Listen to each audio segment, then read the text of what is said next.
Derivatives trading involves substantial risk of loss and is not suitable for all investors. Past performance is not necessarily indicative of future results. So stressful when the world's on fire. Good God. I can't look at this, guys. Like, my strategy is you buy it and you hope that you got a good spot. Yeah, but we all think you're crazy. You don't fight this. No way. The markets are freaking out and you don't think that anything is wrong? Come back tomorrow and I'll lose it all. Should be fun.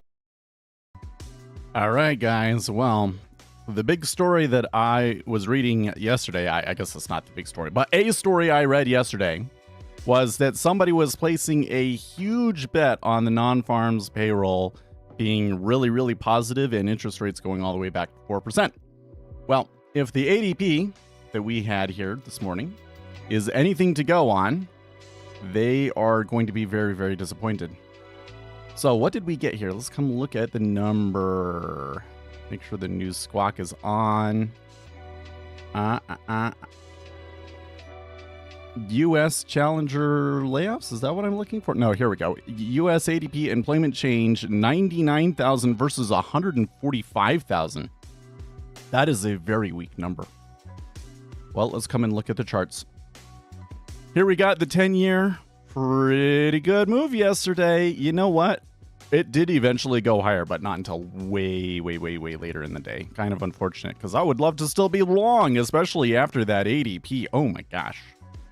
Okay, we still got some levels up here above us from that big, big jump after the whole Japanese yen kerfluffle and Israel stuff. But anyways, that's where we're at. Here we got the S&P 500.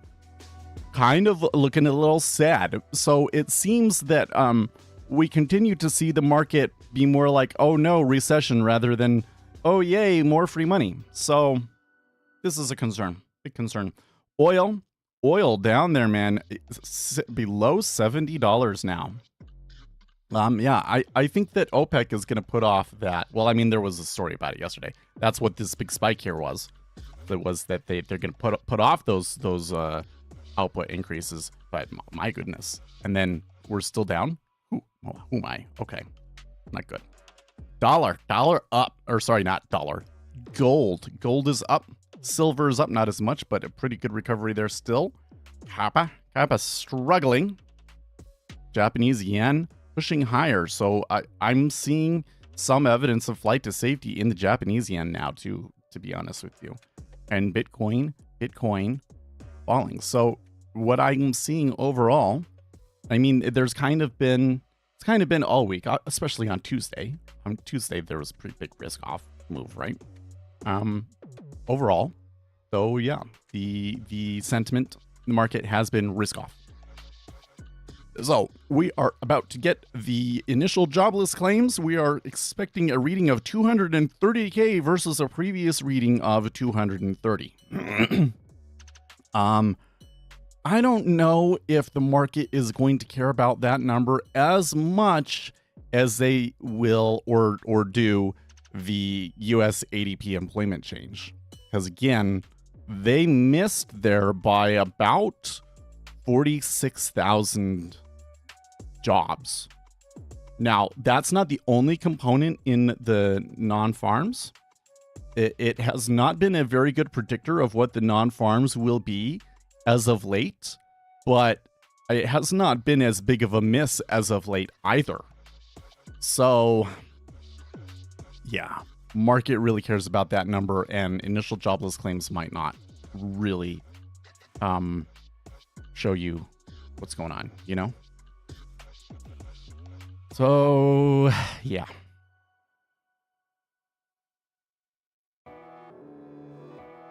Coming over here. Wow.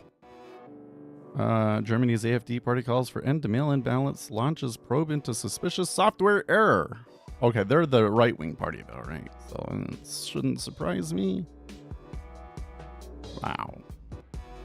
A lot of this stuff that I'm seeing on Zero Hedge these days have nothing to do with finance, which is kind of a little annoying. I wish there was another blog like Zero Hedge that had a different bias, you know? Like there's Business Insider, I think is like the liberal equivalent, but they don't ever give you like, you know, Wall Street Insider reports or anything like that. Oh, well, anyways.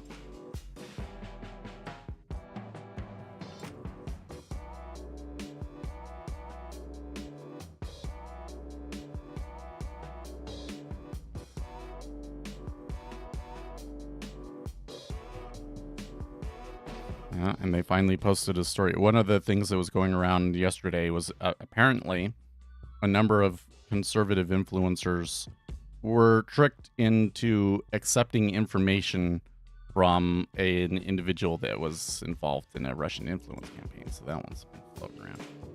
All right, here we go. 10 seconds before the news.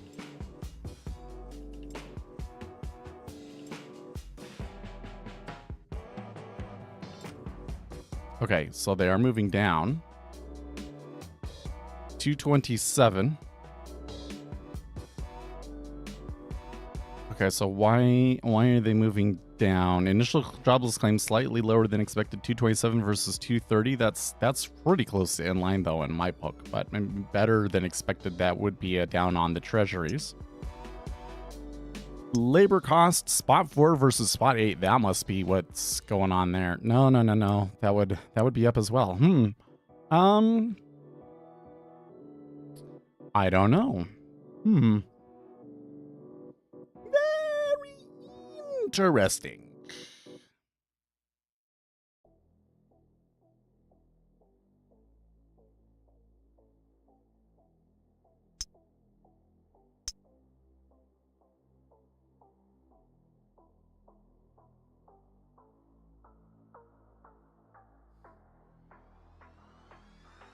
Let's see here. Good morning, Octavius Apel. Ozzy, enjoy trading today, bros. I've been without power since 4 a.m. Really? That's pretty bad. Especially since it's like 8 o'clock there. So you've been out without power for 4 hours.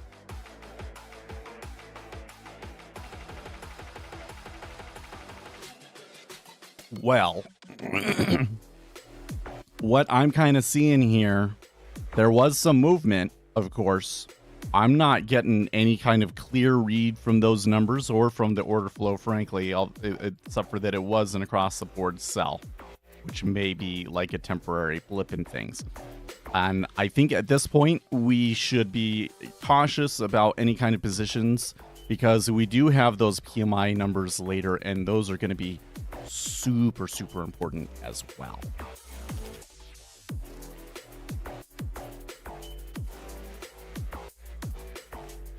Oh, by the way, I got the thing off of my arm. How's that look?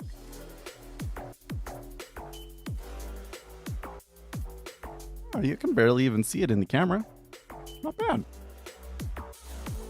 Thin book, well, thin compared to yesterday, yes.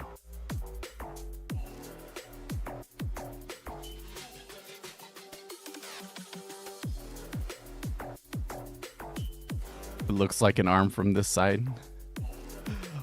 Well,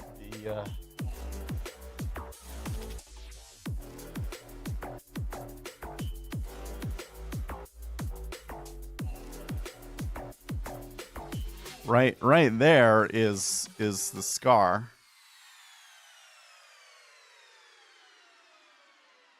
The elbow is overall red. Because I still got like post-op water retention sort of thing going on in there, and there are some spots where I think that there's still some stitches because I can see like blue through the skin. So like it's all red, but I thought that the scar would be like all red or something and would show up really bright on the camera, but no, you can like barely even tell there's anything there. But today, so while I was with the cast, because basically I had that thing, that cast, and I would take it off while I was here in the office. But then when I'd go out there, when I was around the kids, I'd have it on, and when I would go to sleep, I would have it on. And I wasn't allowed to get the arm wet at all. So I would shower, but I would shower in the evening when my wife could help me put stuff over it to prevent it from getting wet. And they were like, don't, keep this on until our follow-up appointment. Which is kind of silly because, like, they didn't expect me to keep it on. Like, they tell you to do the thing, but then, like, they don't think that anybody does it. So I go to the follow-up appointment. I expected them to take, like, the stereo strips off and everything, and they didn't. They were just like, okay, looks fine. You're good. Probably we won't see you again. Okay. So then I went home and I took the stereo strips off myself. They said, oh, they'll just fall off on their own as you get them wet. So I went home and I ripped them off.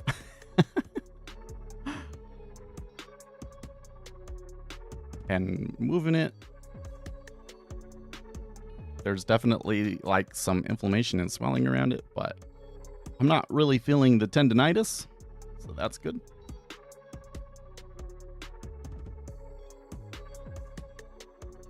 Amir says, must be careful today. Yes. Well, I tell you what, that ADP,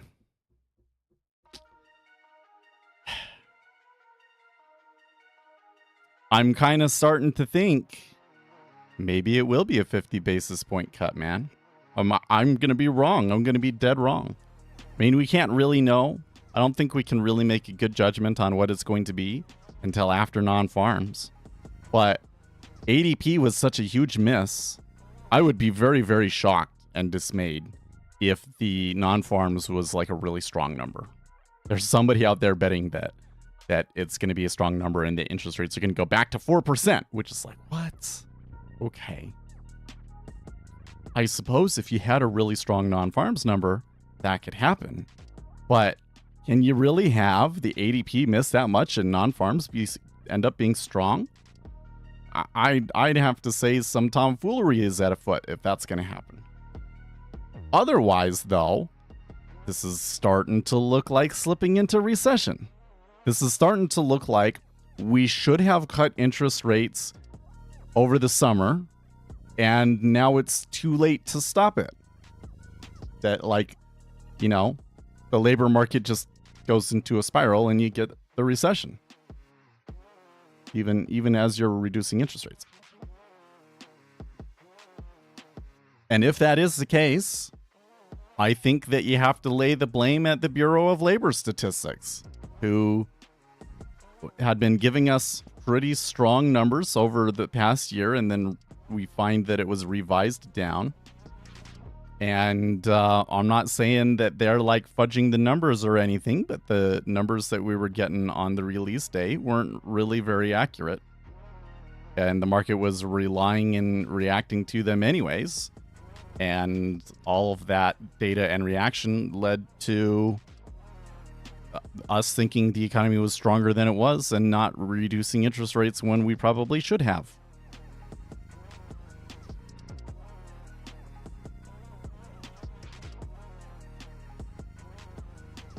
That's what I'm thinking right now. But who knows? Maybe we'll be totally different tomorrow. It's Thursday today, isn't it? Thursday, yes.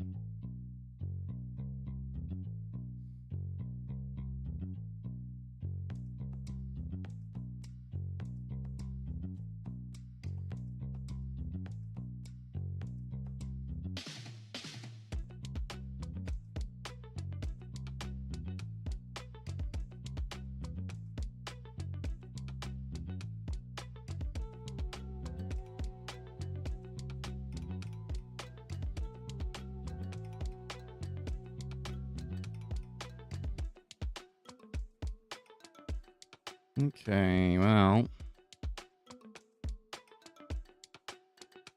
let's see what we got going on here. Jobs collapses, job openings crash by 500,000 and layoffs soar to 1.8 million. Here come the panic cuts.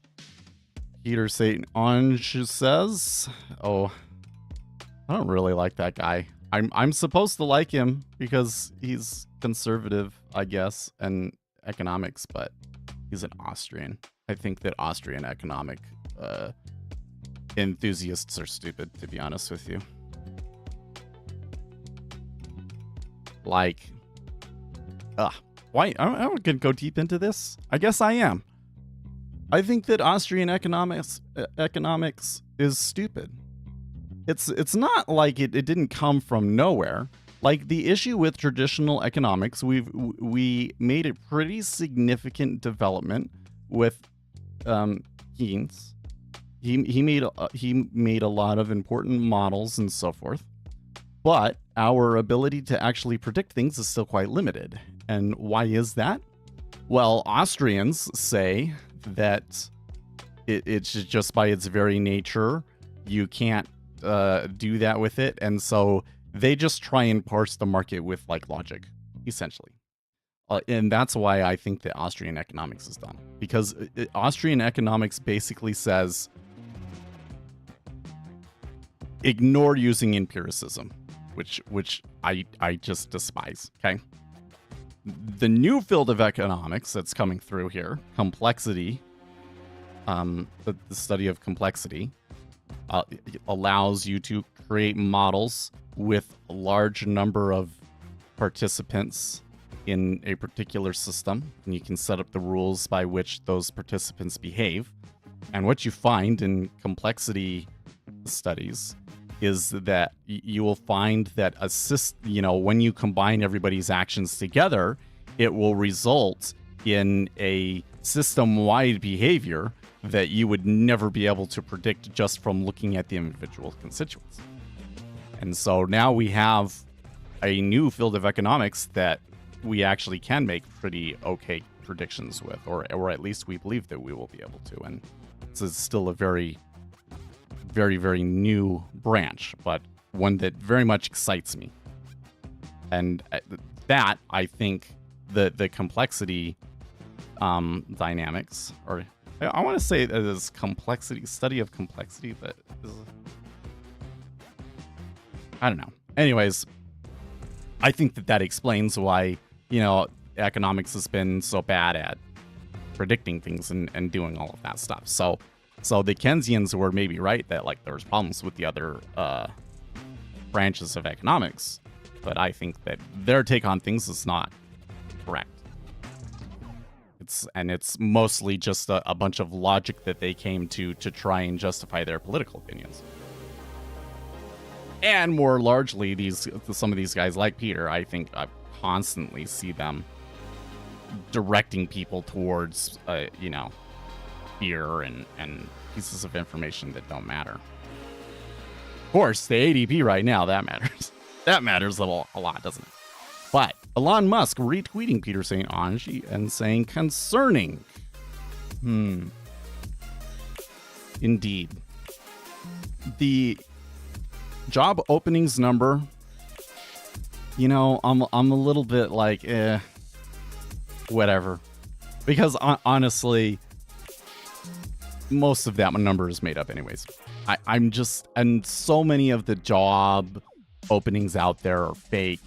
I just don't think that number is as important as the market thinks it does. The ADP, is the follow through to non-farms very good? It's not.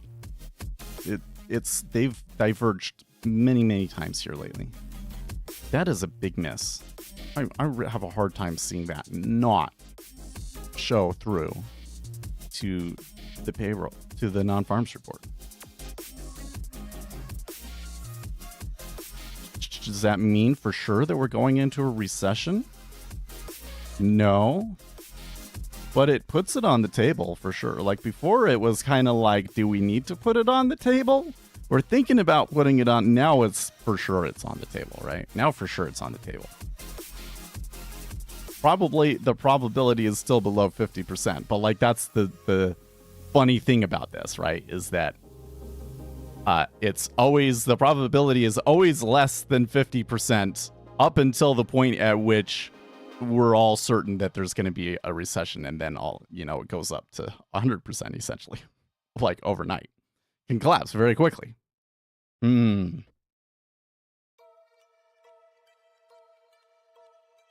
wonder now. Something I read yesterday, or that was starting to go around, and I think that we will see more of today, is that Goldman's investment research had a story about like what would be the economic impact of Donald Trump winning versus Kamala Harris winning. And their end conclusion was basically that the economy would do better under Kamala Harris. So I'm like, well, okay, that's a little... So let's see, like, what are the assumptions and scenarios that they're looking under? And the scenario that they looked at was essentially Donald Trump imposed a across-the-board tariff on all imports. Do you think that Donald Trump is actually going to impose across-the-board tariffs on all imports? That would be pretty wild if he did. Like, I think that would hurt the economy. I think that would hurt the economy a lot. I think that would have to be like a really, really dumb decision. And here's the thing. He talks like that's what he wants to do, but he hasn't put out any real like explicit agenda, set of policies or anything like that. I really think that it's mostly bluster. Like, I think that he'll use tariffs. I think that he'll use tariffs to try and get countries to negotiate fairly and everything, which is, I think, the kind of the tool that you need to use it as, and to protect American industries. But like across the board tariff, I'm like, no. But it's kind of funny, like, that everybody's taking offhand comments during his stump speeches as like serious policy proposals. Okay. So I think that their assumptions are a little bit wild, right? And then on the other side, on Kamala Harris, I didn't see anything about like, well, if Kamala Harris is made president, she will impose price controls, for instance, right? And what would be they didn't do that one. They just looked at like the increased government spending that she wants to do, essentially. Just like,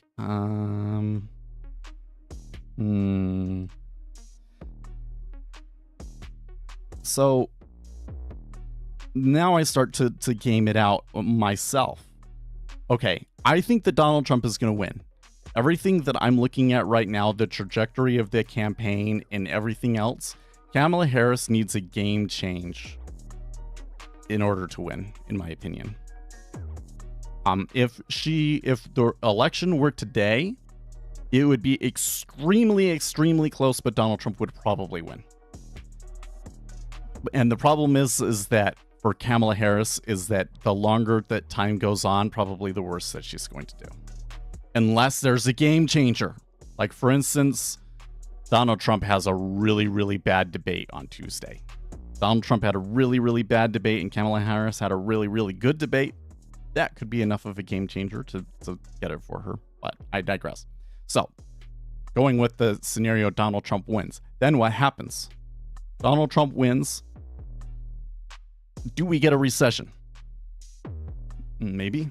I mean, the dynamics that are going on right now probably continue through. Now, Donald Trump will want lower interest rates, so that'll help. That he'll be pushing them to lower the interest rate, and they'll be lowering the interest rate. All of that. But then, like, okay, so if there is a recession, there's no way he's going to do the tariff thing, right? Like, or another trade war with China. Because like you don't have the money to play with, to negotiate with, right? You don't have that political capital to spend like he did last time. Last time the economy was going so well, then it was like, oh, okay, we can afford to risk a little bit of the economy fighting China. He didn't really work out, but okay, you know what I mean. So I don't think that he would do it.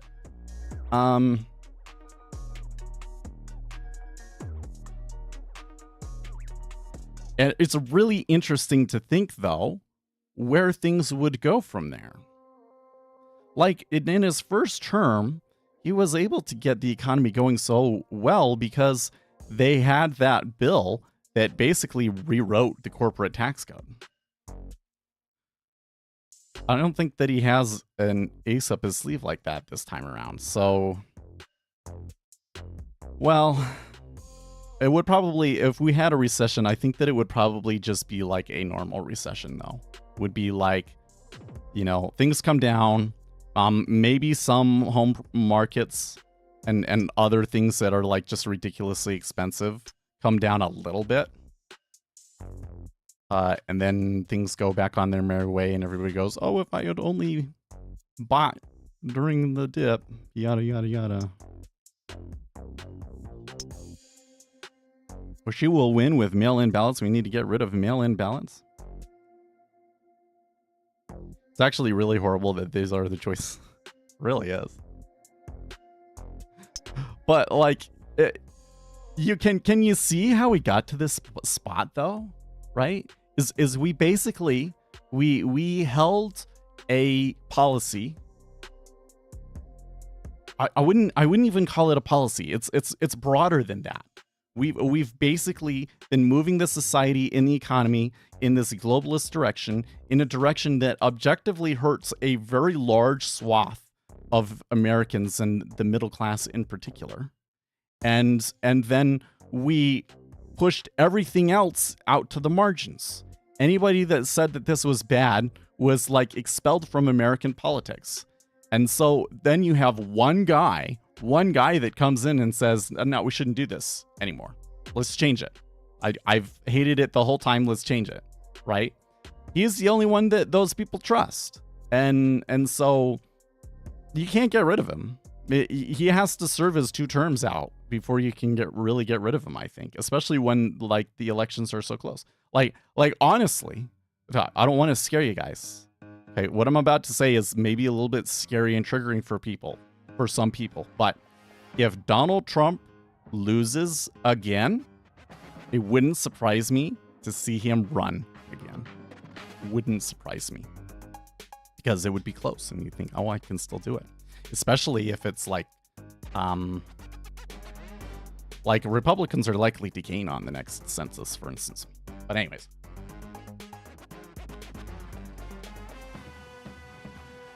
You can't get rid of him.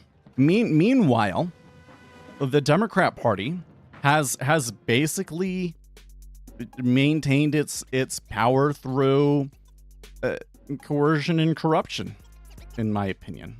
I think that like they made a really big, when Obama came along, you know, that really set the tone for the Democrat Party.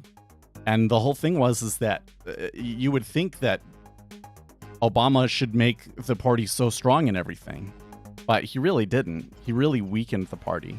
Part of it was because he made the deal with the devil, essentially. He took the full-on globalist line and was like, okay, you know, let the security state apparatus do whatever it wants and take whatever freedoms that it wants. And it was also that he kind of played the whole woke game. You know, he never like explicitly endorsed them, but behind the scenes he was always kind of boosting them, right? So now you come to this point where the Democrat Party isn't really about what it was about originally, and so you're losing all of those people, right? So it's just crazy how we came to it. Like, the Republican Party is trying to come out from the wastelands and try to become a legitimate party with like the whole MAGA thing. And then meanwhile, you have the Democrat Party suffering from basically atrophying under power, right? It's kind of wild. And the issue is like you think, oh, okay, well, like maybe next election though. Okay, Donald Trump wins, and then next election we should have like everything should be like ground zero again. We get new Republican, new Democrat. We can get like good candidates. Yeah? I don't think so. I think, and not unless the parties fix their problems. Well, the Republicans might fix their problem. I don't know about the Democrats though. It's kind of a crazy thing because whoever loses this election is going to go on a huge soul search, right? Okay, now, Brad says that Kamala will win with mail-in ballots. We need to get rid of mail-in ballots. I'm not a fan of mail-in ballots, but here's the thing. People call it the steal. It's not the steal. It's the rules of the game. Part of the game is fighting over the rules. And some rules favor one party and some rules favor another party. And you have to go in and fight on a state-by-state, law-by-law, court case-by-court case level. And the Republicans did not do a very good job at that game in 2020. They didn't. The pandemic put them at a huge disadvantage. Now, things have kind of gone the other way. I think that Republicans have done a good job, or at least as good of a job as they can, kind of pushing some of those issues more their way, let's say. And since the last election was so close, again, it's like last election was so close, Donald Trump is doing better than he did last time around. The rules are better than they were last time around. I still think it's very, very likely that Donald Trump wins. It's not going to be a walk in the park. It's still going to be like relatively close. Like, I think there's a really good chance that he wins the Electoral College and loses the popular vote again, for instance.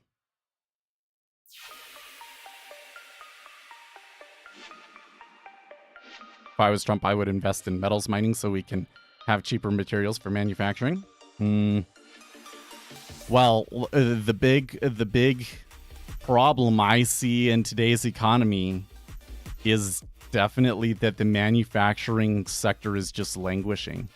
Like Biden is going in and is like, no, like manufacturing under us has grown and it's gotten better and well, okay, but by some metrics, but the PMIs have been negative now for like 2 or 3 years. Like the manufacturing sector is in a recession. It is in a recession. It's gotten smaller. I mean, that's really what a recession is supposed to be about, is that the economy got smaller. Did the economy get smaller in 2021? It's kind of iffy. Like, kind of depends on the perspective you're looking at it from. But some sectors did go into recession. Manufacturing is in recession. Technology is in recession. Technology outside of AI.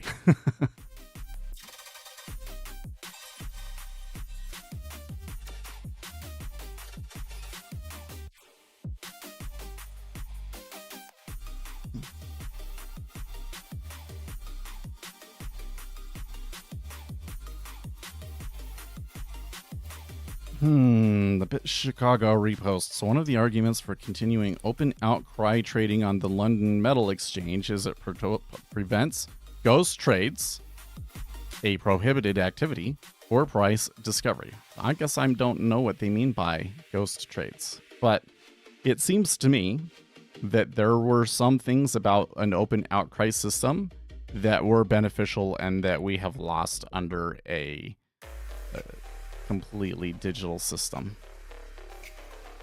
that unfairly biased the market towards certain set of players. And it's hard for me to say what the larger implications of that are, but I kind of wonder when it comes to this study of complexity, where it's like, again, behaviors can be seen in the system as a whole that you're not going to see from the individual constituents. Like the square root law is an example of one of these. The square root law is basically like, oh, well, when you look at how the individual market makers and everybody else behaves based on certain dynamics, when you take all that together and you take it to the top level, then you see this square root behavior. So I wonder if that science can explain why most retail traders lose. Every time, it's like a daily thread on Reddit. Why do most retail traders lose? Like, it's not just most retail traders lose. It's like 95% in some instances, right? Why? And everybody is always like, well, because people are too impulsive and they don't follow the plan and yada, yada. Well, I get why they're saying that, because they're price action traders, and that's everything that they've been taught, is that if you just follow this system and are really disciplined, that you'll make money, right? They all believe it, but none of them make money. So it must be I'm not disciplined enough and everybody's not disciplined enough. I think that's total bullshit. I'll tell you why. I'll tell you why that's bullshit. Because if that was true, then algorithmic traders would make money. But algo traders by and large don't make money either. In fact, from what I've seen, it's harder to make money from algo trading than it is from discretionary trading.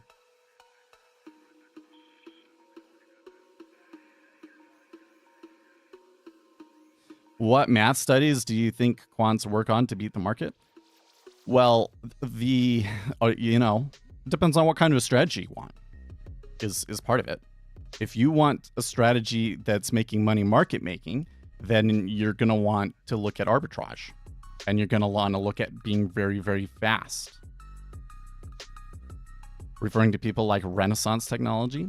Well, from what I've read, and of course we don't really know what they're doing for sure, but I can kind of piece together things that people have said and so forth. It seems to me that they started with momentum. They started with momentum in the 80s. Commodities market did well in the 80s. They made a ton of money.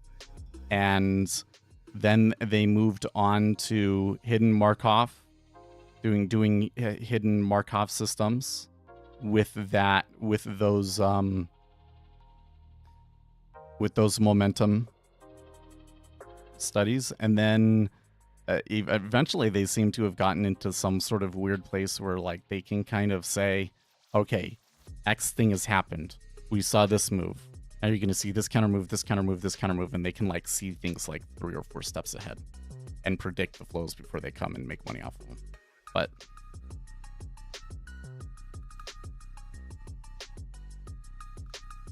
what do you think about volumes? Wait, is there a word there that's being covered up? No. Just what do you think about volume strategy? I don't know what volume strategy meant to me. Hidden Markov models. Yeah. So what is a Markov model? I've never programmed this before. It's like on the bucket list and I just never get to it, sort of a thing. Basically, you can sit down and you can divide the market up into different modes. Like you can say the market is either trending up, trending down, or neutral. And then you have to have some sort of way of measuring what it was in the last period, essentially. Like, were we trending up, down, or neutral? And then what you do is you say, for this time period, we were in this state. And then in the next time period, we moved over to this other state. And there's sort of this thing. Sorry, I didn't. Let me back up a little bit. You're going to have like some metric. That metric is not we're trending up, down, or neutral, but it is a coincident indicator of some sort. So you can go in and say basically like, based on this indicator, like a moving average, for instance, what are the chances that we are trending up or down or sideways or whatever, right? And there's this kind of this whole thing about that there's a state change. So like there's this hidden, that's the hidden model. So there's this hidden model underneath, which is whether we're trending up, down, or sideways. Or as I would put it, or with the way that we would do it, is there a meta order being executed right now or not? Right? So there, in that case, I think that there would be 5 states. There is a meta order being executed now, up, meta order being executed down. Then the second one would be there's a meta order being executed, but they have pulled back on the pace of it because you will get those, those flags, right? And then the fifth one would be that there's not one being executed right now at all, right? And then you kind of, I would be looking at cumulative delta, right? To say, okay, based on how much R squared in cumulative delta is looking, what are the chances that we are in the regime of meta order up, right? Because we may have switched to it before we can really see it in our indicator, for instance, right? And so this thing is able to do all of this stuff where it's like,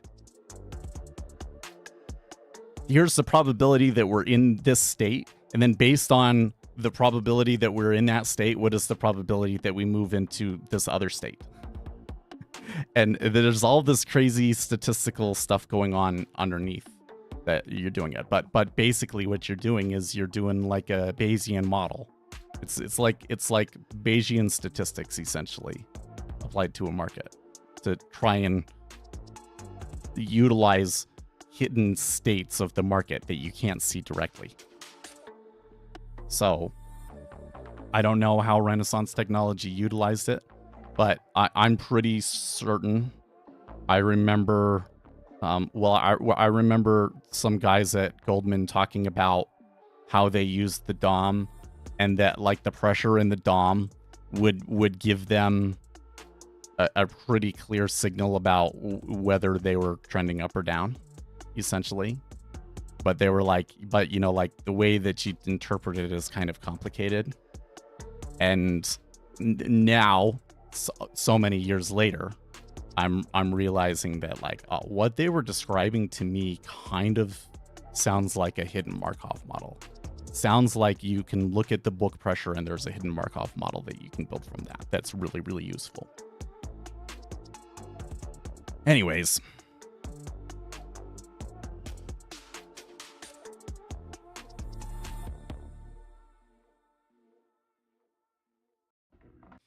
Going back to Pierre Luigi, his question about volume.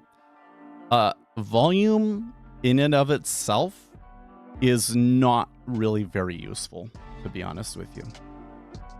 What is useful?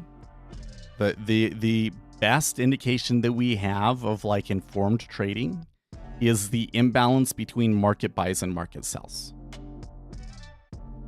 Why? Because there's too many unanswered questions. There's too many unanswered questions. So like the first thing is when you see a lot of volume, why are you seeing a lot of volume? Well, most of the time it's because there was news or something like that, right? But you know, technical analysis traders have this whole idea that's like, okay, if we saw a move and like I need to see volume in order to confirm the move, and if it's not, then it's likely to come back. That's nonsense, because some of the strongest moves don't really have a whole lot of volume behind it. It's just the market makers just readjusted to a different price because something else is moving or something like that. So like that's your first problem right there. Right. There's just too much missing information. And then again, on top of that, was that volume market buying or market selling or equal? That kind of matters, doesn't it? Because if it's equal, there's a lot of volume but it was equal. That's just two large players coming to an agreement about price on something.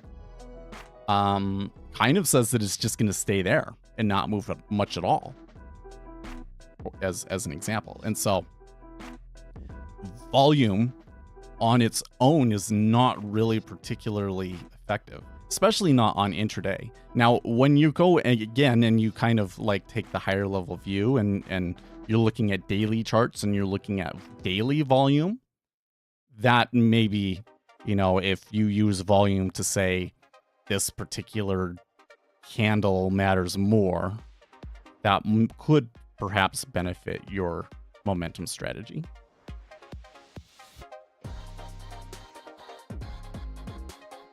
When you say VSA, you mean the volume spread analysis?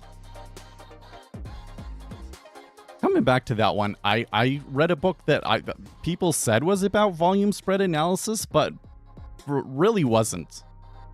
It was like this guy's book basically came down to when we come down to below the 200-day moving average, that's when you buy the S&P 500. That was basically that guy's book.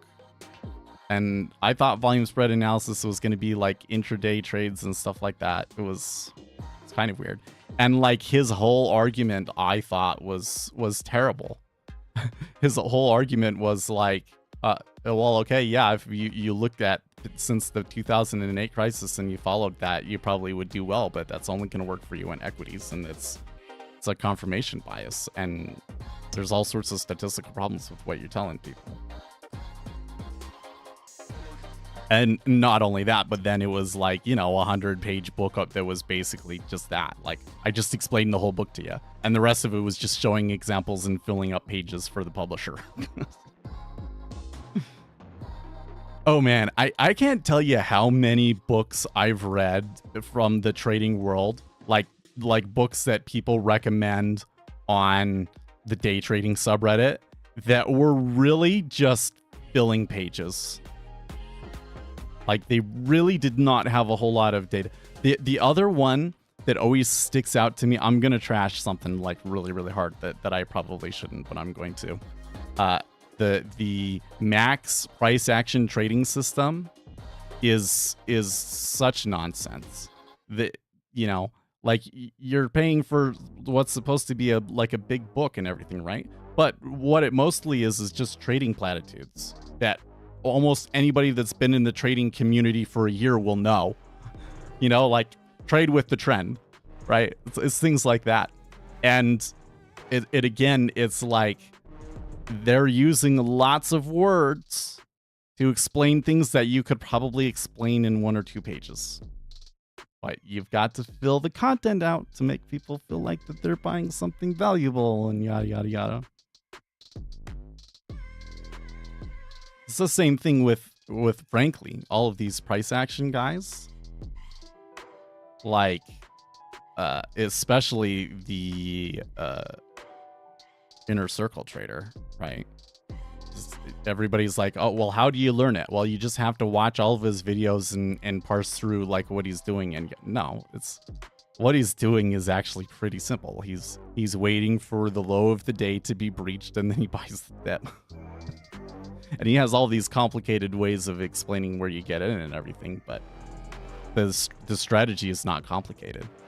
And he spends most of the time yammering about himself instead of like giving you information. If you actually go and just parse out the informational content out of it, there's hardly anything there.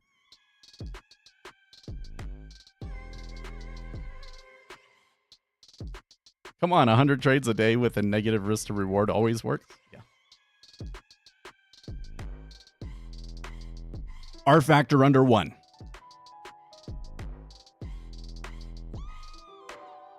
I learned trading from Mac, but I didn't trade his strategy. I don't think it suited me.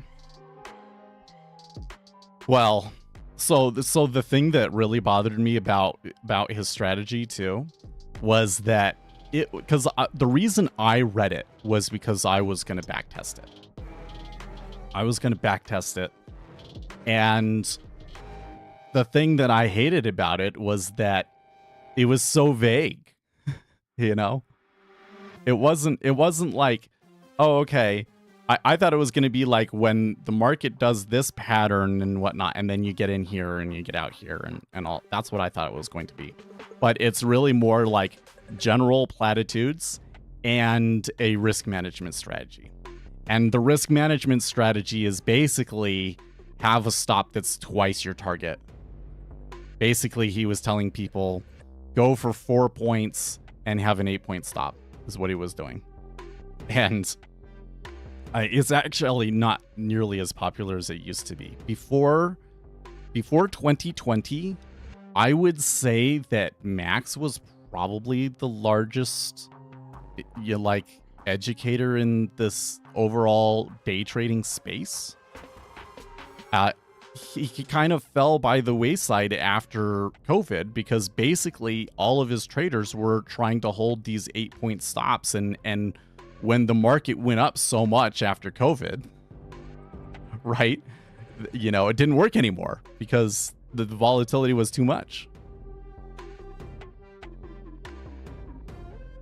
So people stopped following that as much. But then, like, basically all of these other things, like the smart money concepts and ICT, are basically the same concepts. ICT was a little bit more explicit about what he was doing, but it's all price action.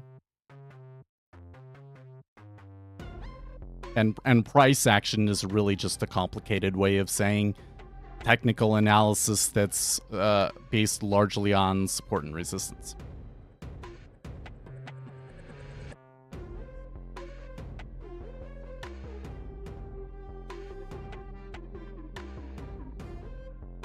Play in a squash ladder, and one of the others is a banquet. He doesn't say much about what he does, but when I was able to pick his brain, assuming he knew what he was doing, he said, always look at the cost of doing business. Yeah. Well, so see, this is the whole thing, is that, especially if you're talking high frequency trading, what the real basis of what they're doing is usually not that complicated. Like, the more simple it is, the better. There's these two instruments. They tend to be correlated. I buy one, I sell the other. I arbitrage the difference between the two of them. Where the complexity comes in is all of the extra things that they look at to determine whether they want to do that trade or not, right? How do you size that trade? How do you determine that that trade is actually worth taking? How do you manage the risk? What do you do when it screws up? You know, there's all of these extra things that you add on top of it that then it really starts to become a really effective strategy, right? And the cost of for those guys, you know, the cost of doing business is a huge factor in how the algorithm has to work, for sure. But when he says, or you say the cost to move per tick, he said, that kind of sounds more high frequency trading. But it could be if it's more of a swing strategy, then what they're going to do is they're going to say, okay, I think that the move is going to be this much. How much can I afford to move the market to take that trade, to optimize my profit, right? Then you're getting into essentially Kyle model, right?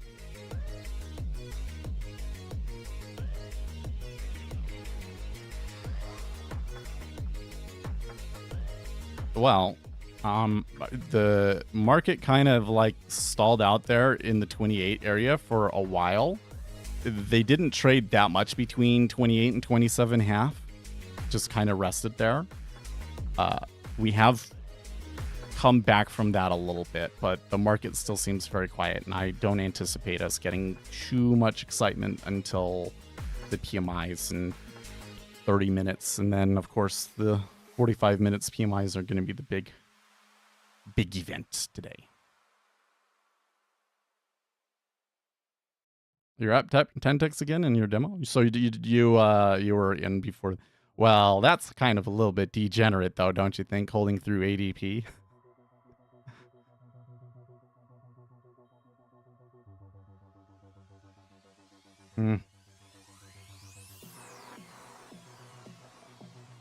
That reminds me, I should disarm my account. I had my thumb over here armed. A little misclick could have been, you know. I'm super paranoid about that.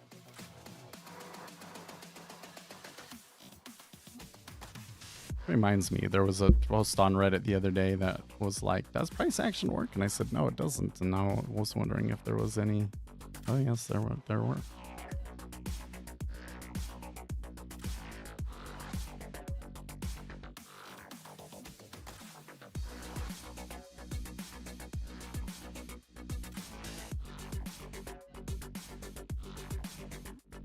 No, I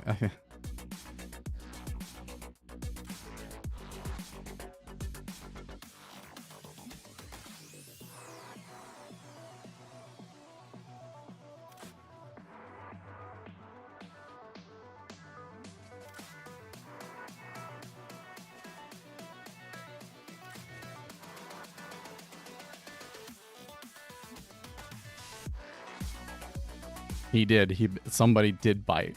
I said there's no empirical evidence supporting price action strategies, and this guy says this is the stupidest thing you could say. What the fuck? The best retail traders use support and demand or smart money concept. Price action offers the best strategies in trading. No. The stupidest thing you could say in response to his statement about empirical evidence is to offer anecdotal evidence.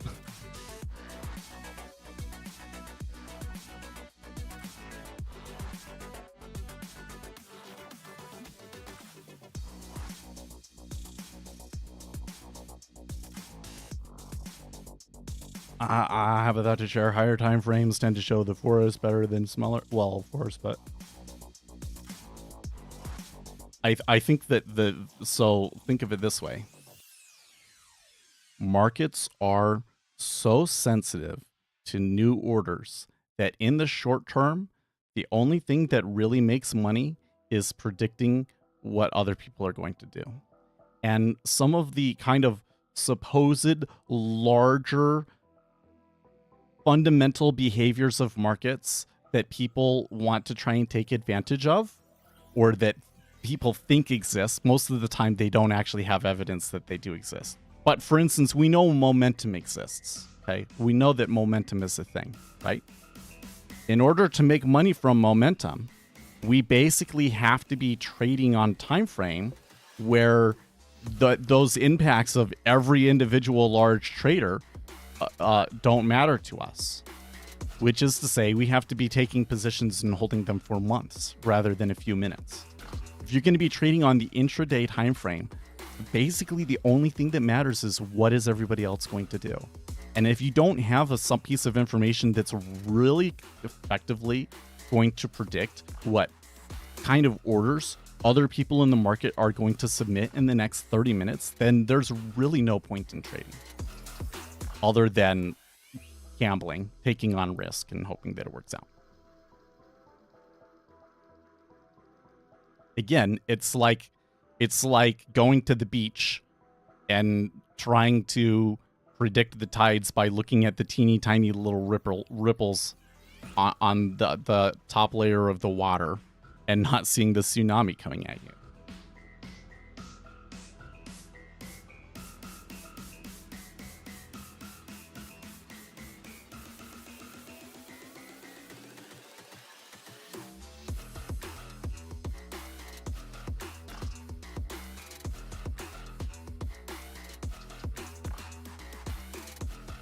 There is no empirical evidence supporting any strategy. Well, that's not true.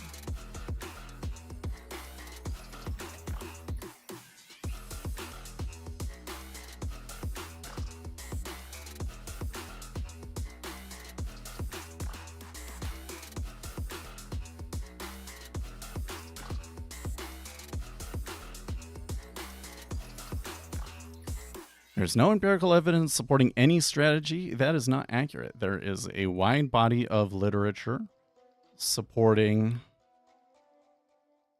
the efficacy of momentum strategies.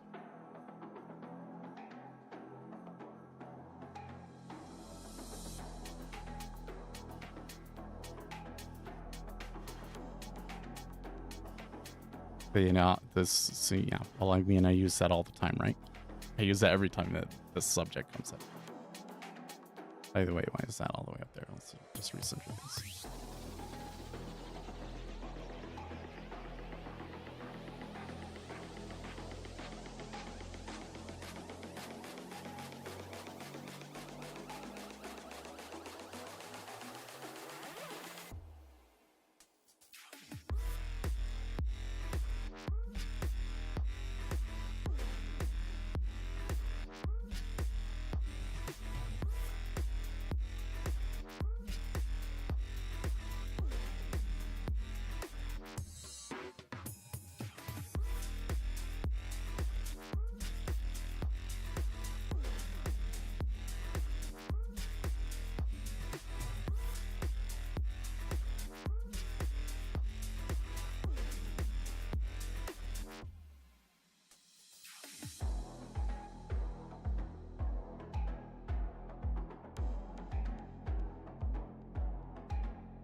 I got to tell you, man, I think it's so funny that whenever I say something about empirical evidence on Reddit, there's always some idiot that doesn't understand what empirical means and tries to give anecdotal evidence.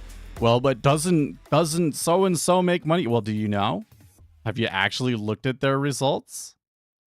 And then even if you actually have looked at their results, you realize that that's anecdotal, right? To do empirical, you basically have to say, here's how the strategy works, here's the program for it, here's how it's behaved over the past X time. And then you'd have to show in your methods, you know, I trained it against this set of data and then tested it against this set of data, and show that you're not falling victim to data snooping and curve fitting biases. Right? They've done that for momentum. That's why there's firms out there that still to this day make big money off of momentum. Seems like that strategy is kind of not as good as it used to be, but it's still taking advantage of behavior in markets. And frankly, it's the behavior in markets that like all retail traders are trying to take advantage of, right?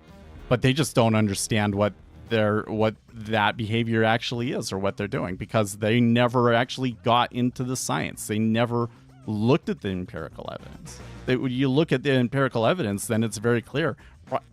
Momentum is not a day trading strategy. It's a swing strategy.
Should I don't know why I'm like taking a pause here and being like, am I seeing something that's unusual? Well,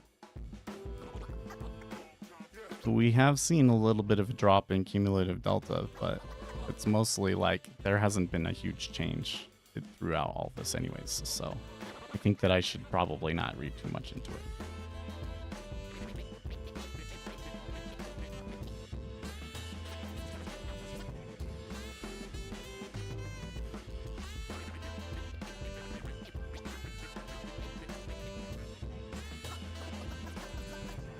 Okay, so here's another thing that happened on Reddit yesterday that like really surprised me.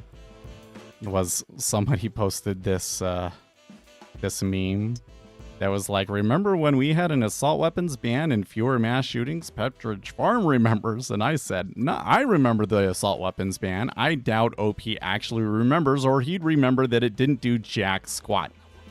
And I got 38 upvotes for that, which is like a super controversial thing to say. I really thought that I was going to get downvoted like crazy, but there were some people that appreciated that post. The thing that really but that drives me crazy about that one though was that like some people responded back and kind of like clearly showed that they didn't understand what the assault weapons ban even was, because the assault weapons ban didn't do basically all it did was it meant that guns couldn't look scary. That's really all it was. All of your guns had to look like hunting rifles. They couldn't be designed to look like military. That's basically what the assault weapons ban was. It didn't accomplish anything. But these kids that are posting on Reddit that weren't around when the assault weapons ban was in place don't remember that. Don't know that that's basically what it was about. The whole theory was that if you make sure that all of the weapons have to look old instead of cool, then people won't be into guns. That was the whole thing. So and if people aren't as into guns, then we won't have as many shootings. That was the whole theory behind the assault weapons ban, and it was total BS because during the time period that it was in place, it didn't accomplish anything.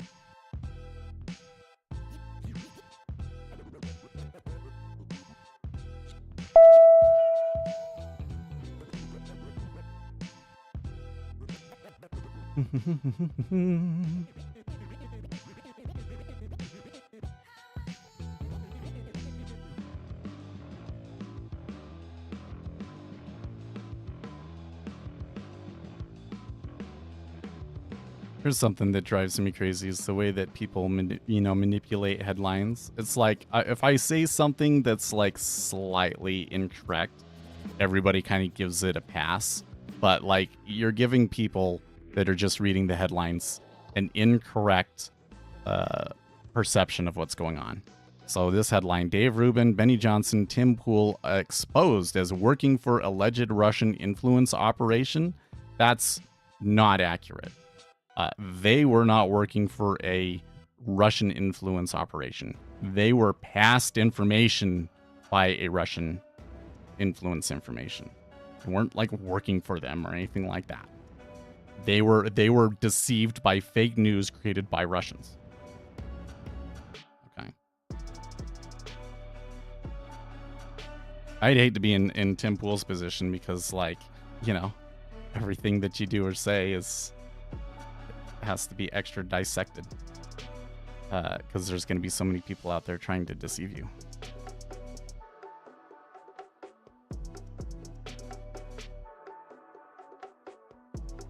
Yeah, Russia. But this one is real. Like the Department of Defense has basically found this firm that was laundering money essentially. Through like that's how you get the money. You have to launder it over here into the United States, and then you use it to influence people. So, and basically what happened is there was this guy that was like, would develop relationships with people and like give people tips and stuff like that. And Tim Pool was getting that information and sharing it. And yeah, kind of makes you wonder, like, why would you listen to that person? So if some random person just came to me and started being like, oh, well, here's this piece of, it doesn't work that way. Like, people do send me tips and stuff, but it's like, it's stuff that we can like objectively prove is happening, right? It's not like rumor that we could, never be able to verify, and we just kind of have to trust them sort of stuff, right?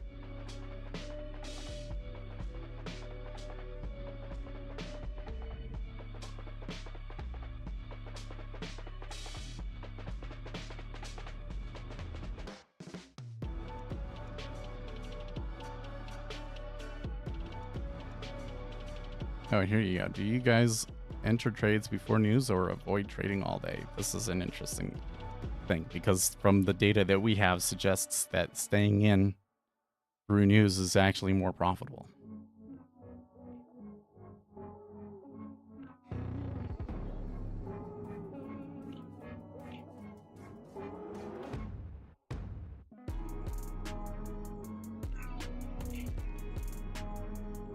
How do you know before the news hit? Okay. That thread's not that wasn't as interesting as I thought it would be.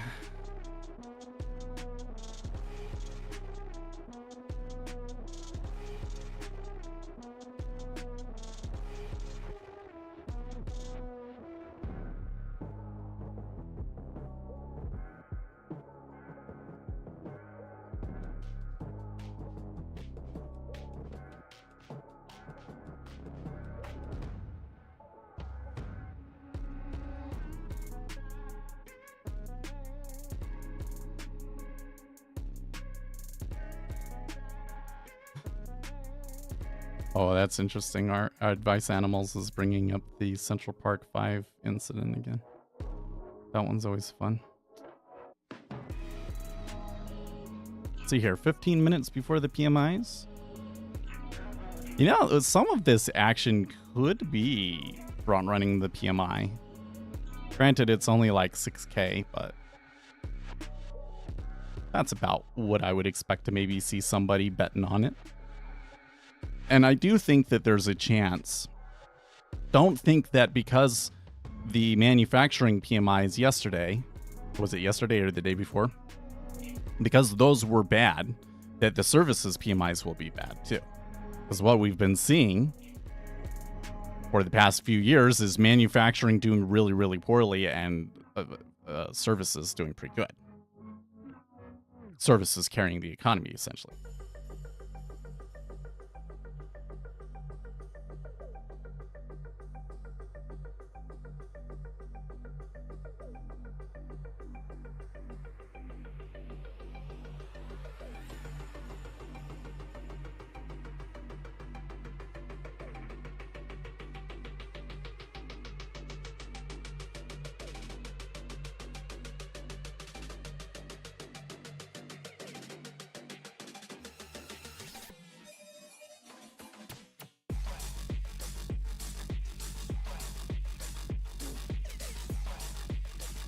Man, Reddit is really ragging on Tim Pool today.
You know, when I think about different strategies, different trading strategies. Okay, momentum is a strategy. Momentum is not a day trading strategy. So what are some strategies that are day trading strategies? Arbitrage is a day trading strategy. Market making is a day trading strategy, although market making is kind of like an overarching. A lot of arbitrage could fit under the concept of market making. In fact, I think that most of the market making that happens today involves a large degree of arbitrage. So what are some other day trading strategies? Some other day trading strategies. Trading the news is one. And block trading is one. So block trading would be like somebody else needs to buy a certain amount. And so you say, okay, I'll sell it to you for this. And then you turn around and you sell it on the open market. And if you can execute it on the open market for less than, you know, what you got it for, then you make a profit, essentially. Reduce your impact on the market, right? But there are also block trading firms that kind of like follow the block trades. Like they have ways of detecting, knowing that block trades are coming, and like doing all of that stuff ahead of time and then offering it to them on like a dark pool or something like that.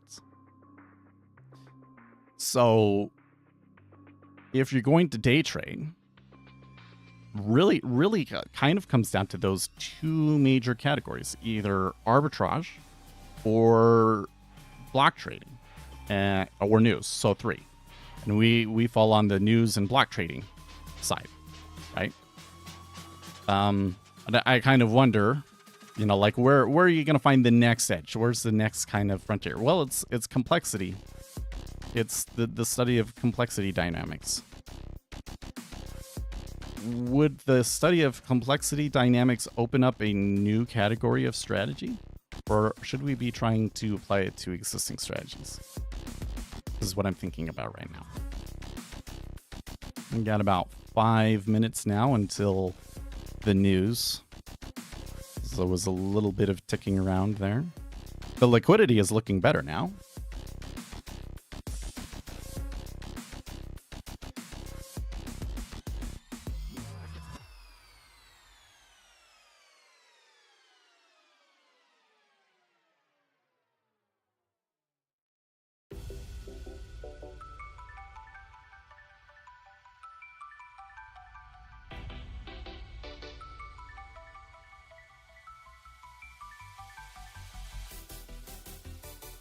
You know what? I was just thinking about that argument I was having earlier on Reddit, where I was like, the dumbest thing that you could say in response to a statement about empirical evidence is to offer anecdotal evidence, but I said it anecdotal evidence, and Uzi wasn't here to correct me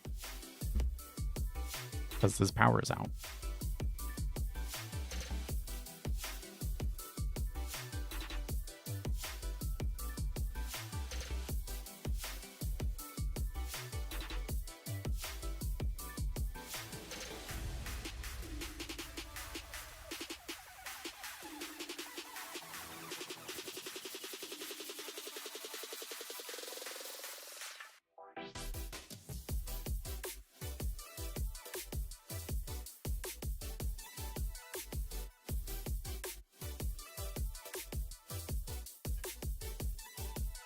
I really wish I had a better way. This idea that hey, most retail traders fail because they have poor risk management and discipline. I think that's nonsense. Why do I think that that's nonsense? Because if that was true, then more algo traders would be profitable than discretionary day traders, and that's not the case. But how do you come up with a good tagline and everything to get people to watch a video about that or read a post about that on Reddit?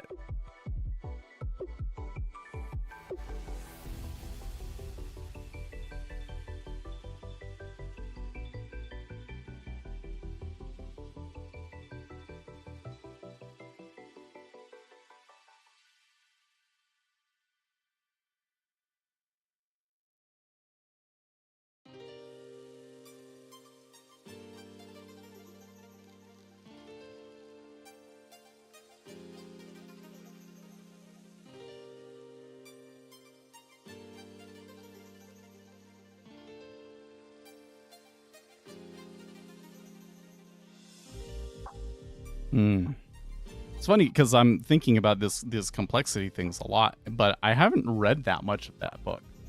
It's just it's coming into view to me more and more clearly every day, though, that it's it's the combination of all of the things working together that create a behavior that you can't see. You can't just look at the logic of it and say that it would lead to this.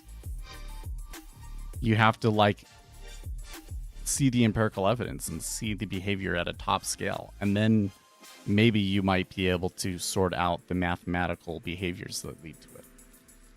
And in a lot of these cases, the only way that you'd ever be able to do that is with these complexity dynamics simulations, agent simulations. The problem with it for us is that simulating the agents in this market is super complicated, right? I suppose that we could call our inventory cost basis a agent-based system to a very simple agent-based system. Basically, we're assuming that all of the limit orders are market makers and that they all behave with the exact same set of rules. Maybe you could add some more complex rules to that, and you might be able to get a more accurate model.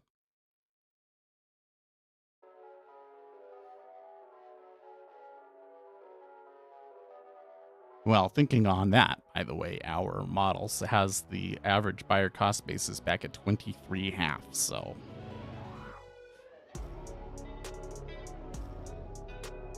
here's we're going to get that first set of PMIs from the S&P 500. I am seeing a reasonable amount of pulling, but remember that this number is not nearly as important as the one at the top of the hour. Okay, so the services, it was higher than expected, 55.7 versus 55.1. That would, on average, I think, tend to cause the market to sell off. They're down 2 ticks. So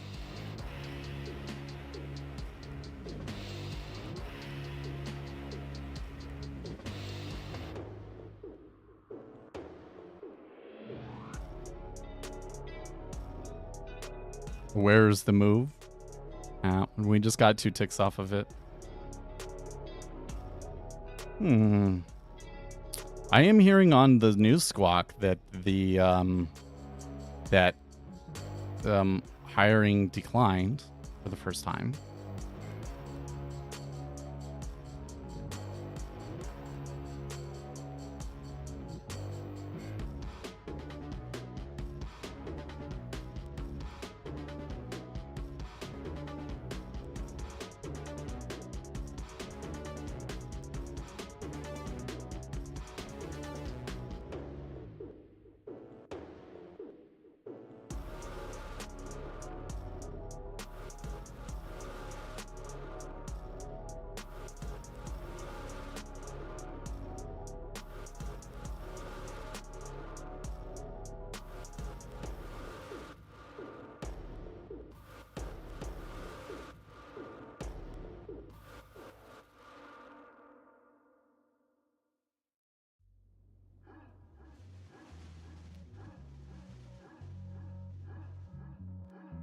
Employment decreased for the first time in August.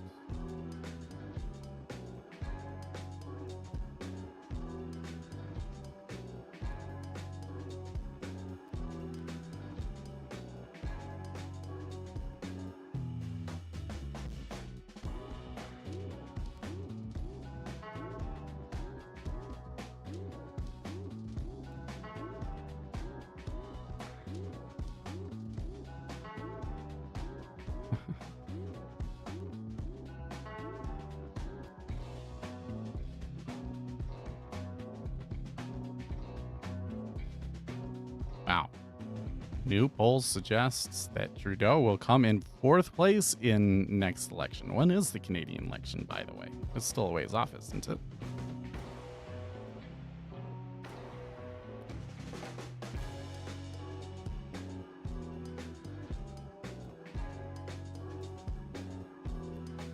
Okay, well, after like 2 ticks down, we're back up at the highs at 28.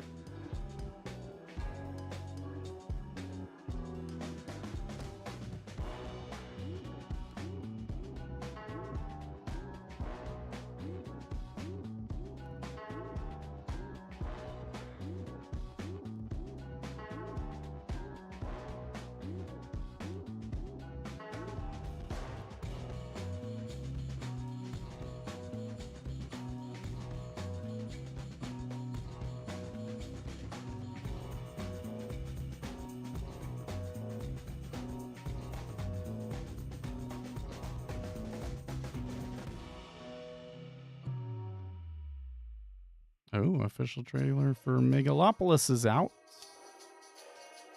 This is that movie that the guy that made The Godfather, I think it was, like bankrolled by himself because nobody wanted to make it. But it's gonna be interesting. And it's got Kylo Ren in it. Of course.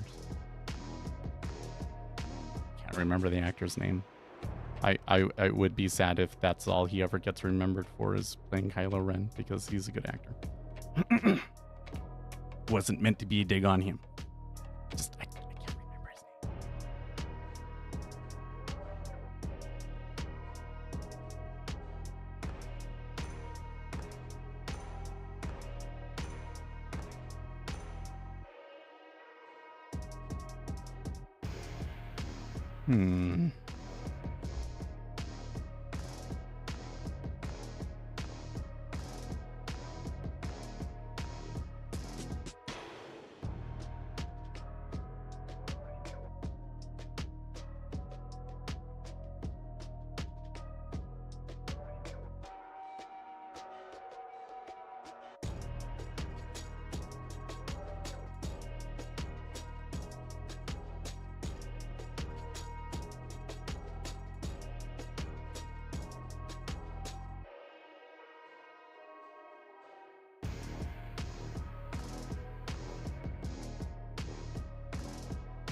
Well, it's still 10 minutes. I'm just gonna try and relax until then.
I guess I got time to watch the Megalopolis trailer here.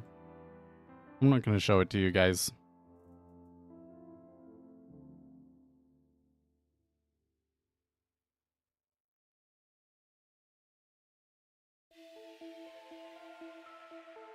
Oh, Morpheus is narrating the commercial.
Wow, there are a lot of big stars in this movie.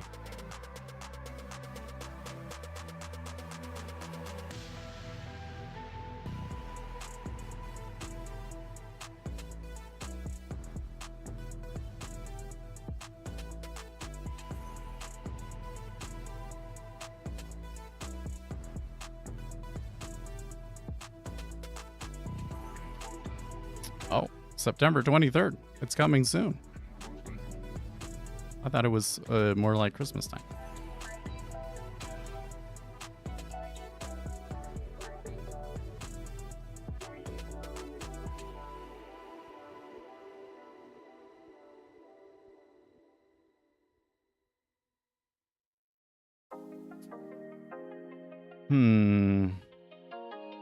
So there's a new high.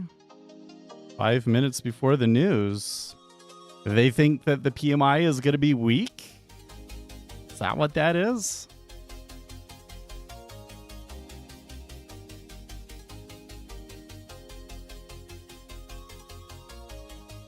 I mean, I'm seeing buying across the board. The buying is only recent in ZN. It's kind of been going on for the last 20 minutes or so in the 5-year, though. It's kind of interesting. Any significance of the 2 and 10 becoming plus VE? Oh, you know, that's so here's the thing. Well, if you come over here and you look, like, okay, here's the 2 and 10-year spread. Now the 2-year is below the 10-year. Okay, by about 10 basis points, yeah? I think that happened like 2 days ago. When I'm looking at it over here on the spreads, you wouldn't even notice, right? You wouldn't even notice. So, like, I kind of question... There's going to be, like, flows that come in when we cross that point. But I've never noticed anything, like, super clear as, like, that we could take advantage of, you know? So I kind of think that the amount of change in the spread matters more than, like, the absolute level of it. Is kind of my thinking on the subject. Which is going back to the whole thing about, like, when the yield curve inverts, we're likely to have a recession and all of that sort of a thing. I think that should maybe be changed to when the degree of the inversion from the last recession has gone as a certain amount or something. Like, I don't know. I don't know how you would represent it, but basically I think that you need to change it to an amount of change in the yield curve. And that, like, when you see the yield, the spread, let's just say the spread, it's a very, very low, and then comes back up hard a certain amount, that would be like my recession indicator instead of saying it being, okay, OPEC is agreeing to delay the October output increase. I'm seeing a little bit of movement in oil, but we got that piece of news yesterday, so.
I'm reading about this movie. I heard Shia LaBeouf is pretty wild in it, and here's somebody that has watched the movie is saying he is certainly interesting. He plays a neo-Nazi scheming pervert who occasionally talks in rhymes. His role was probably written for young Nicolas Cage. Well, I feel like that I need to see it just for that. Okay. 15 seconds. Let's go.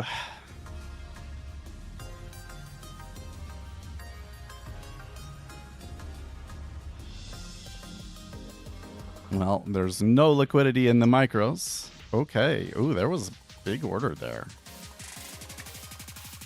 I don't know how I feel about that. I don't like I think that that's a sell, but I do not like the way that that played. There's no way I'm going to get a good fill over here either. Services, PMI, ISM services, where is it? ISM services PMI 51.5 versus an expected 51.4. Okay, so that's mostly in line. Employment 50.2 versus 50.5, so employment going down. Services prices paid 57.3 versus 56. Okay, so they must be selling because of the prices paid.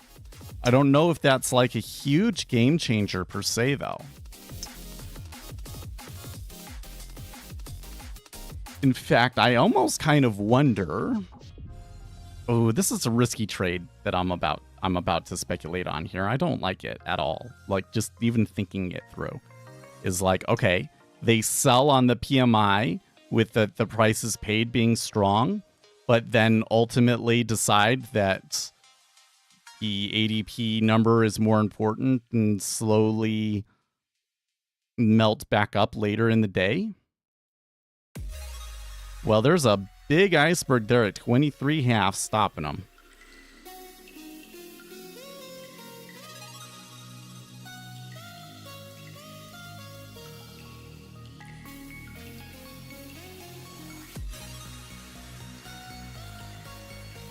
But liquidity in the micros have come back, so we could probably try and take trades there. But we were at 725, so like,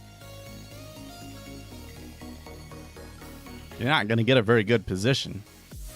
Looks like this iceberg is still there, and it's going to be a 10K at the very least.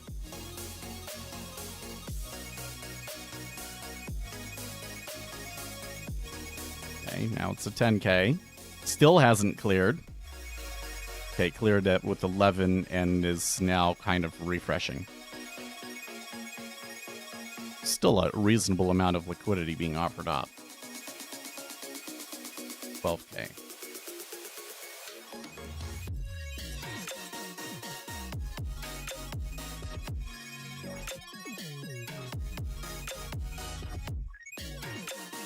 If I take it off or nobody's hitting at 23 yet.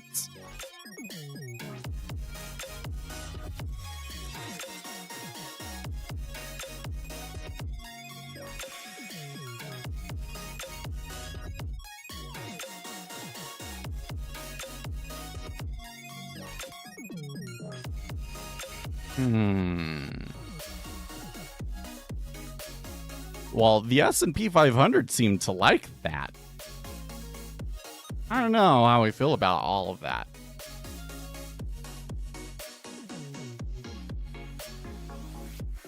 Japanese yen took a big hit. Dollar rose pretty dramatically. Whole treasury complex is down. Interestingly enough, huge spike in oil on the news. Like when they were talking earlier about OPEC and everything, and it was kind of like nonchalant about it. Now, this news pushes oil up over $1. Okay.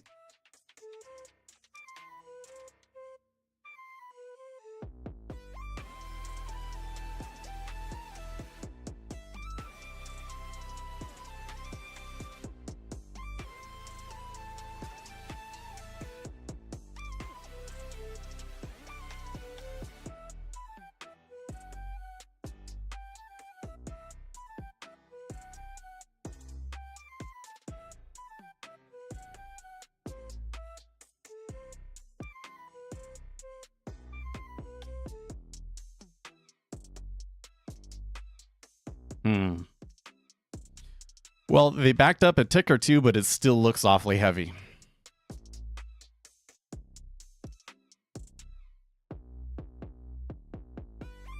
I mean, I kind of feel like the smart play here should be short, but I'm a little bit. I think that the possibility of, like, at the very least, mean reversion, if not outright reversal back to the highs, is a lot more likely here in this situation than it normally is. So I don't really like the risk reward of going short here. And the best spot that you possibly could have picked was maybe like 24-ish. So yeah, I don't like that. You know, like in here in the micros, we're like up in this. It was a lot of orders at 3742. That's curious.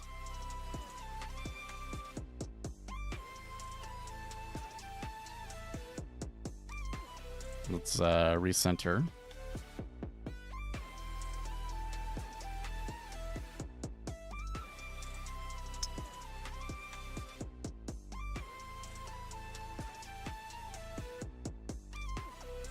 Flow is in favor of the dollar. Well, but how do you know that the dollar is not just going to whip right back? Right?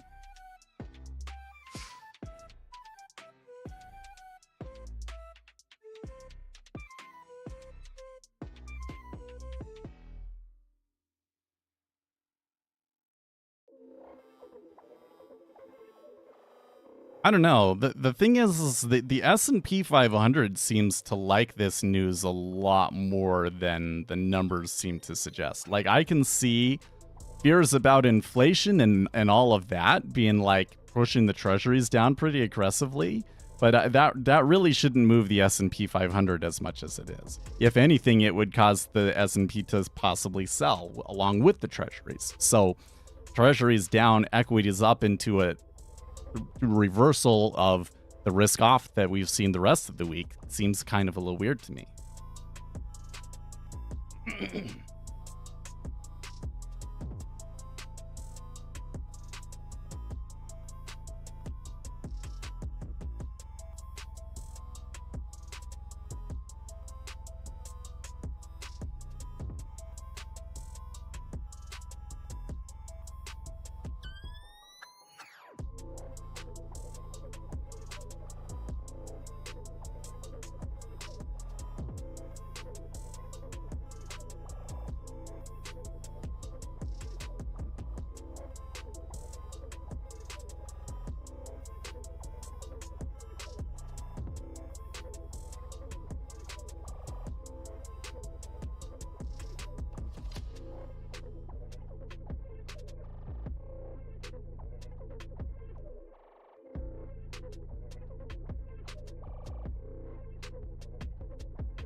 Twos are dumping.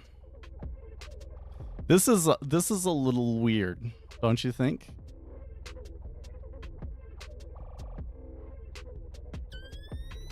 It's like that data point made them rethink all of the other data that's been causing the risk off movement, when it was just services PMI in line with the estimate. It doesn't quite make sense to me.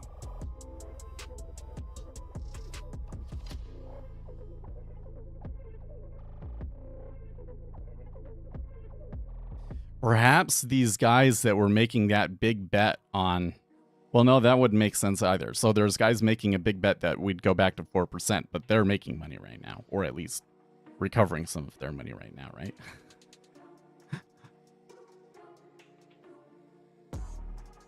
So we've come back to like the cost basis. So that's another thing, is that they're not really extending on the other side yet. So I don't think that we could call it an outright sell trend, as much as it is an unwinding of the earlier action. That doesn't explain why the S&P 500 is buying so hard, but yeah, okay. Maybe Maybe the S&P 500 is buying up not because of a direct reaction to the news, but because they needed to buy anyways.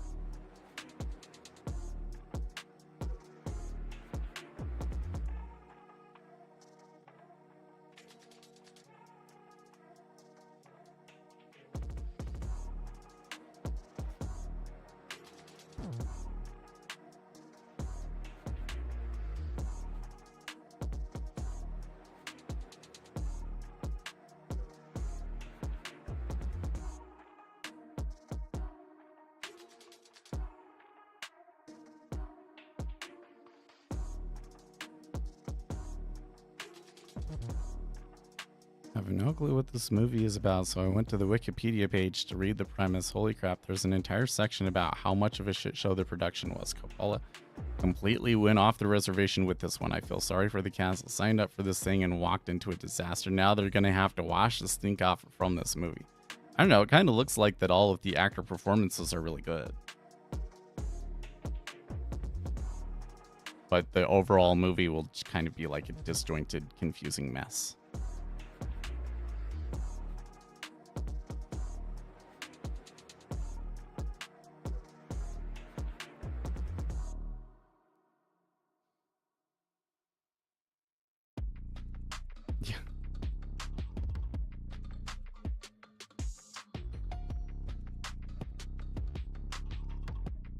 From r/day trading, you risk too much.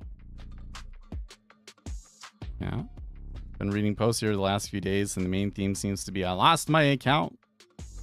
Simple issue is too much exposure on our trade and too many expectations. Probably too many trades and very likely too many indicators. Yeah.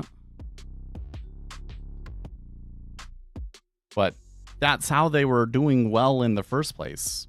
Or, you know, the worst thing that can happen to you as a day trader is to have success right off at the very beginning, because then you will always be chasing that. And it was probably either a fluke or because you did something stupid and got away with it. Right? 5K block buy in the twos. Okay. Well, they are coming back up. Like, this is the, like, if I was going to take the, well, I can take it at 23.5. I guess I'll play it in sim. Might as well.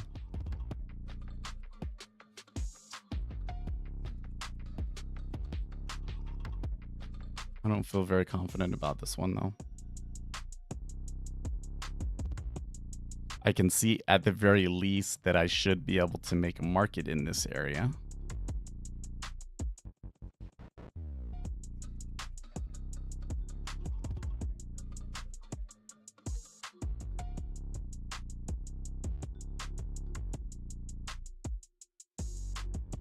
I wonder if one way that I could use the cost basis indicator is, you know, if we are in that middle zone to try and, you know, do this market making a little bit where I just take one tick between this spot, because there's going to be a lot of decent amount of volume between the two of them.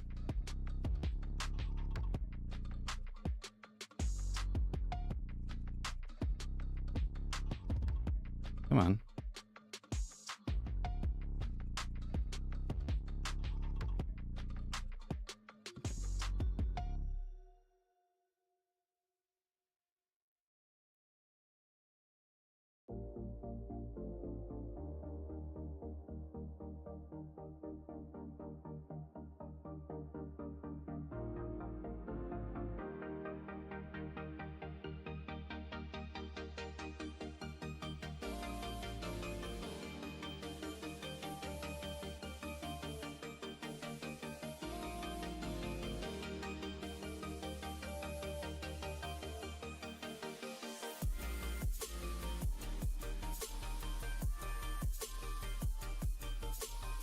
Something going on with Reddit. It's giving me errors.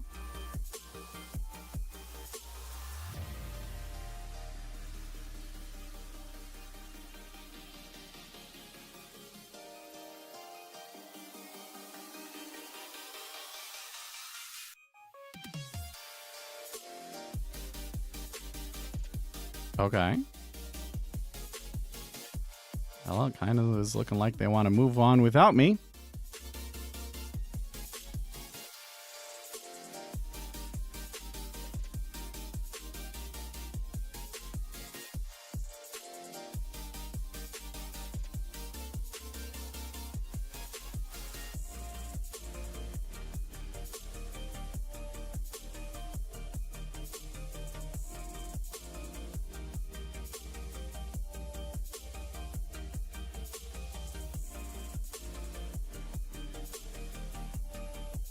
Is it a good trade? Well, I don't know if they're going to get up to my second order there, 27, or to the high, but no. I think that a lot of this is just risk taking, right? I didn't take. I suppose I could still take it over here if I really believe in it. Like what if we take it here in the micros on the expectation that they cross back across this range here? Well, I don't know about that because it may just settle between 23.5 and 25.5.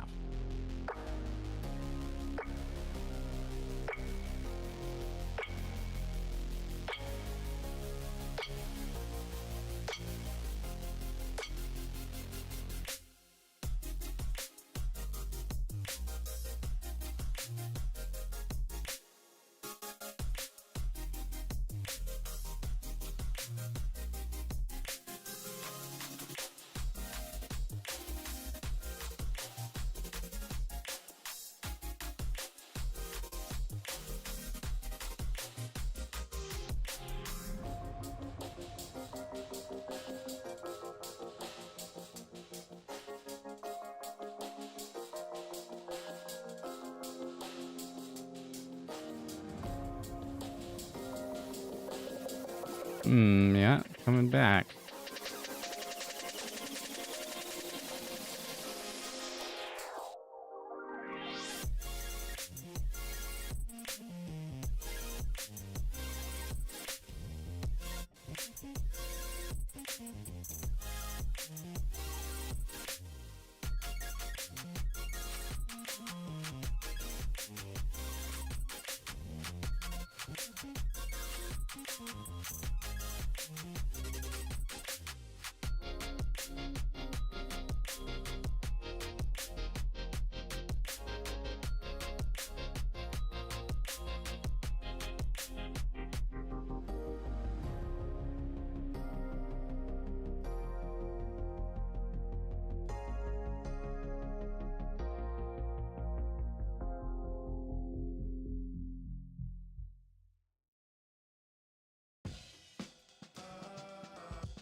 Well, they're still not filling me at 23.5, but they did come pretty far back there.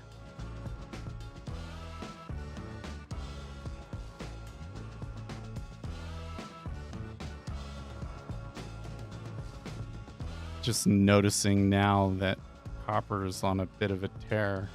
Wait, so how is that within context? Oh yeah, no, that's good. Remember when we came in here this morning, copper did not look very good. Now all of a sudden it's up big. So the market is trading like, hey, there's nothing to worry about. The economy looks really good. Soft landing's back on. Really what it feels like at the moment.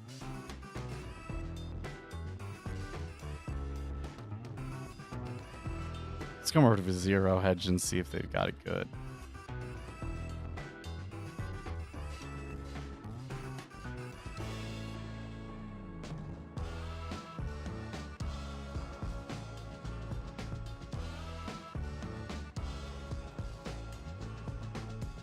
No. Let's see what Zero Hedge thinks. Services survey confirmed baffled them with BS season is back. After the disaster that was the manufacturing surveys earlier in the week, the services surveys are the soft landing narrative believers' last great hope ahead of tomorrow's all-important payrolls print to save the day. No Phil. Oh. And all of that soft data improving as hard data languishes. ISM survey saw new orders improve, employment worsen, and prices paid rise. Commenting on the S&P Global data, Chris Williamson, chief business economist at S&P Global Market Intelligence, said an improvement in the headline services PMI to its highest for nearly 2.5 years provides further encouraging evidence that the U.S. economy is enjoying robust economic growth in the third quarter, adding to signs of a soft landing. So everything's awesome. Why cut rates? The faster services sector expansion means the PMI surveys are signaling GDP growth of 2 to 2.5% in the third quarter. Yeah, that means that you cut rates not to juice the economy, but to normalize. At the same time, August survey data signaled a further cooling of selling price inflation, notably in the service sector, which has now eased close to the average seen prior to the pandemic and a level consistent with the Fed's 2% target. But and they say, Zero Hedge says it's a big circular joke. Services growth has been buoyed in particular by the prospect of lower interest rates. But there are several headwinds that could dampen growth in the months ahead. Business optimism and investment is being subdued by uncertainty regarding the outcome of the presidential election. Hiring is meanwhile being constrained by labor shortages, which also continue to put upward pressure on wages. Oh, I got filled there. They went through me a little bit. Okay. So wait, the survey is soaring now because people expect rate cuts, which won't happen if the surveys are too strong. Reflexivity, anyone? However, perhaps more worryingly, the recent downturn in manufacturing activity is showing some signs of spilling over into the broader economy, notably highest stalled orders for industrial services. It will therefore be important to monitor whether the services sector succumbs to the recent weakening of factory activity, or whether looser monetary policy creates a rising tide to lift all boats. As always, baffle them with BS is back to America. What else would you expect in an election year? Well, so is the market just reacting to the comments in there? Because again, like the numbers don't necessarily say like, party on, dude. They're just kind of like what we expected. So let's see here. Obsidian futures, boring day for me as the oil markets awaits to see if OPEC makes the decision to keep their current oil. Well, they're not. They will. They're delaying the oil output increases. Nobody wants to take it short anymore. Yeah, it hasn't. I mean, it moved up $1, but that was after the PMIs. I do kind of feel like that oil should be going up a little bit from here, but it's not, so.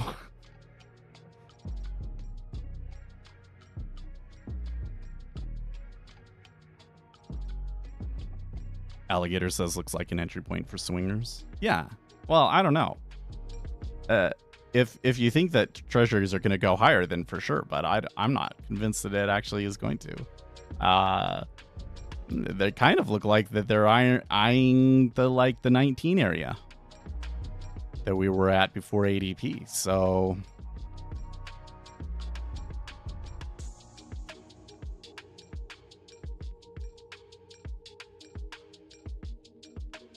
who's back? Max Lee. Oh, I remember you. How are you doing? Hey, what do you think? How are the fills different in a live market in the bonds versus a rhythmic prop firm demo, which also has a queue, but I'm wondering how they are calculating it. Are they just following order by the ID? Yeah. So,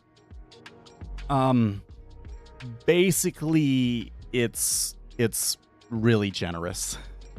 So, of course it can always change, but last time I did one of those demos, it was like I put an order at some price and Jigsaw said that I was still at the back of the line, but then when like anything traded at that price, it said I was filled.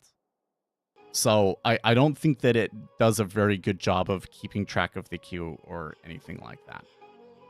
And in fact, I think that it's bad enough that you could probably cheat the combine and pass the combine just from the fills. It would be a lot of work and you know, kind of annoying, but you might be able to pass a combine in like ZB just by messing with the queue.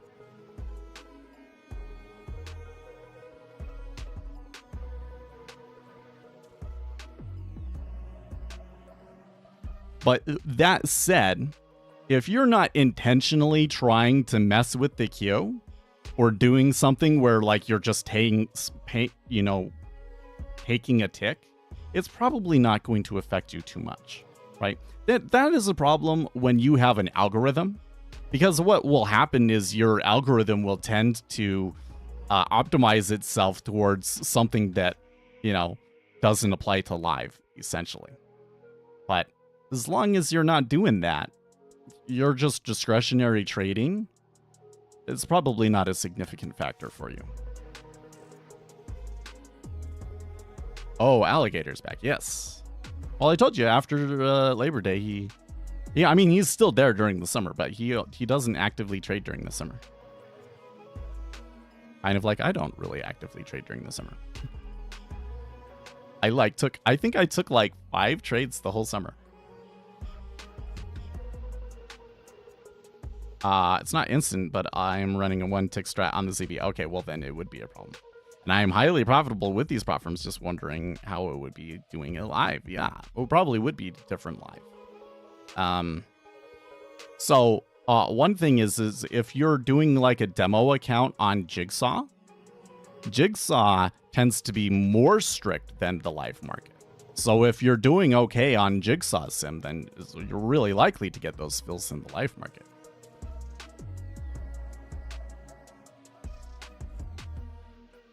But, kind of depends. Like for me, when I get involved in these areas, I'm usually not putting my order at the back of the line at like 5K.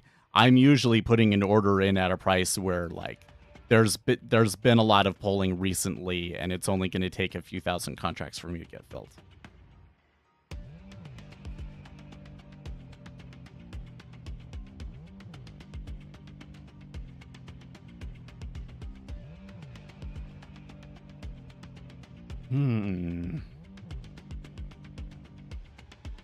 Well, the way that this is trading, like Dow theory and everything would say that we're on a downtrend now. Not getting clear enough signs of that in the volume, though. So I think I'm going to continue to do degenerate things with this sim trade that I have. At least until the close of our session. Then we'll see where we're at.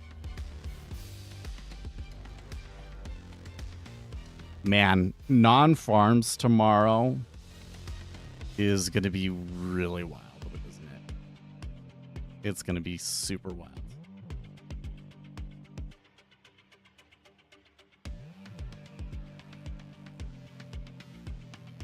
Man, I feel a little bit more optimistic today, like having the stuff off of my arm and being able to move it full range of motion, see the scar and everything. Take a shower in the morning instead of in the evening. I'm really happy about that. But I don't have my new headphones. I'm still using these headphones, which I don't like. And I still haven't been able to find my car keys. So my car keys have been missing now for 4 days. Didn't really look yesterday though, so I don't know what to do about it. Where can they possibly be? I am really racking my mind now trying to figure out how they could be. Like, man, this is just crazy.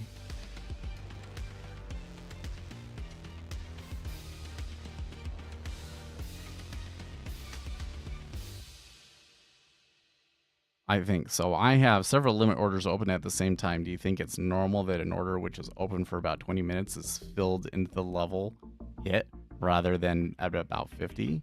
Yeah, so like if I were to put an order here at 2506, for instance, I'm going to be at the back of the line. So in order for me to get filled, they're going to have to clear that price. So if they come down to 2506 and 100 contracts trade, and the sim will say that I'm filled, I probably would not get filled. They usually have to clear those for you to get filled. Now, in the 10-year, it's different. In the 10-year, at 20, if I'm putting my lot in there at 1,000 in line, it was very likely to get filled, and it says that I'm filled. I probably would have gotten filled live. See what I mean? It's like if you place it far away, it loses track of what your spot in the line is and gives you a fill when there's only a little bit of volume when it probably shouldn't. versus when it's like the inside bid and offer, it does things more proper. That was my experience. But that was a couple of years ago. It might have changed.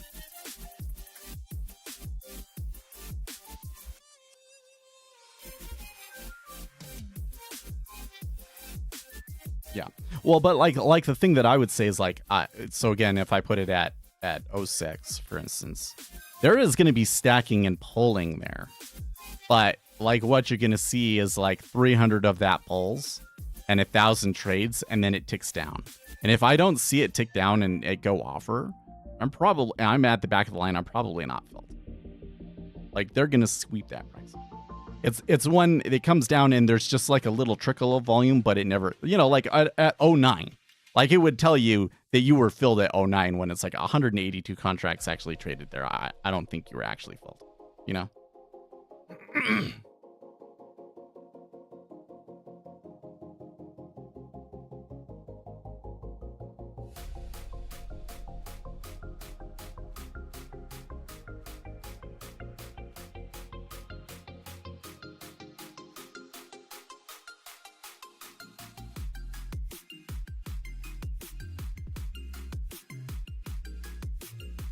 Okay, well, they've been chilling here at 21, 20 half-ish for quite a bit now.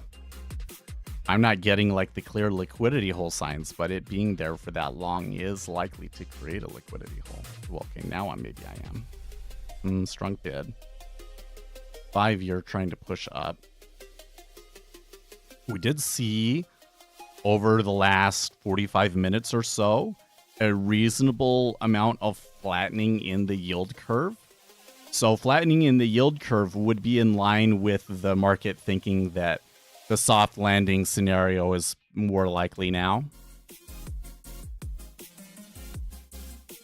So the 5-year being up a tick there kind of is suggesting to me that the yield curve may be turning and starting to mean revert, and will retrace some of that flattening. Which either means if we find a bottom here in reverse, it will be in the 5-year, or if we go lower, the 30-year will lead.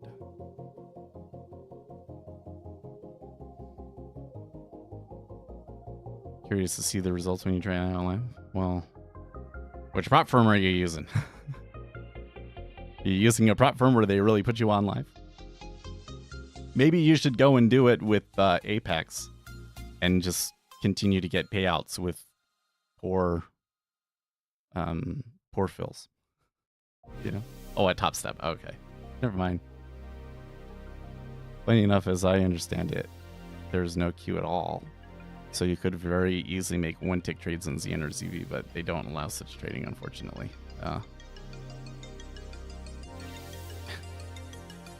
Oh, you are with Paytex. You already got some payouts, and I'm in scaling mode right now.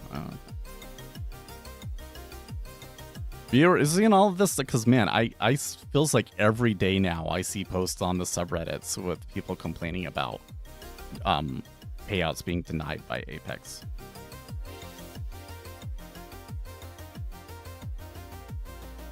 And I just kind of sit here like, hey, remember when I was like, I'm just not going to support prop firms anymore. And they left me alone. And I'm sure that all of these other channels are like making tons of money from it, but we haven't done anything. But guess what? I don't have to deal with this problem of like, is the prop firm that I've been supporting actually a bucket shop or about to go under or who knows what? Yeah. I think I made the right choice.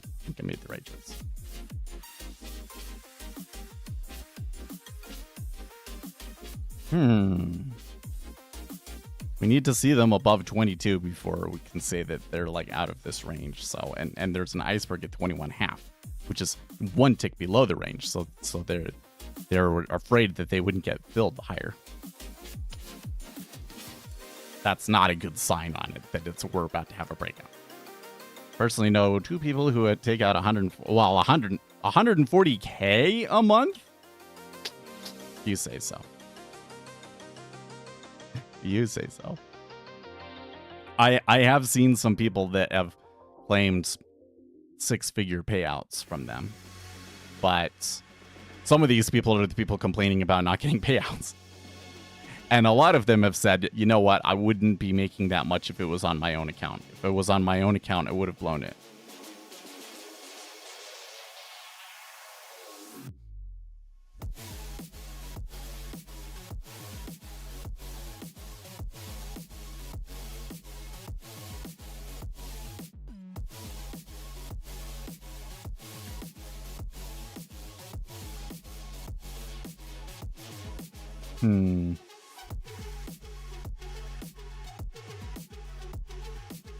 I kind of want it to, well, of course I want it to break out here because I've got a sim trade on, but I'm just looking at this like, nah, this is the one where it just doesn't do anything until we're gone, and then when I'm gone, it moves up. I mean, after the first payout, you have no more risk anyway. Well, yeah, but I mean, there's the risk that you blow the account, right? Like, this whole thing is that if you make $100,000 and then you lose it all, a lot of people will say, oh, well, I made $100,000. That means I'm a great trader and I can have success in the future, because there's no way that I could make $100,000 without, being good at this. And I say, actually, you can make a ton of money off of pure dumb luck if you're lucky, and that if you made $100,000 and then lost it all you really did was waste a year of trading.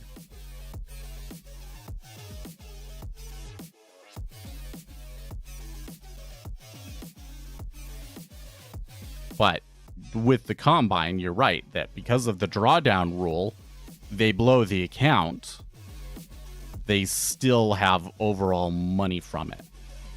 Which is why I'm saying that a lot of them have said that if they were trading their own money, they would have blown up.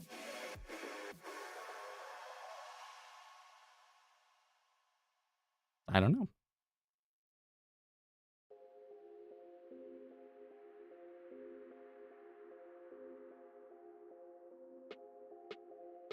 Most of these people they're talking about too are just, they're doing price action strategies and they're taking big risks. Really, from what I can see. Like, I've never seen one of these where like they have an equal risk reward and a really high win rate or something like that. It's always just super high win rate, R factor under 1.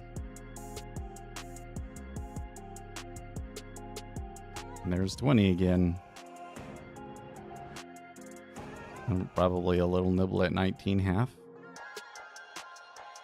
No, well, they're being awfully shy about it. There it is. Yeah, you could do fat-tailed strategies. Well, yes and no. I mean, I think that the issue is, I think that a large reason behind why Apex and others are like, well, I think it's mostly Apex, is from what I'm told.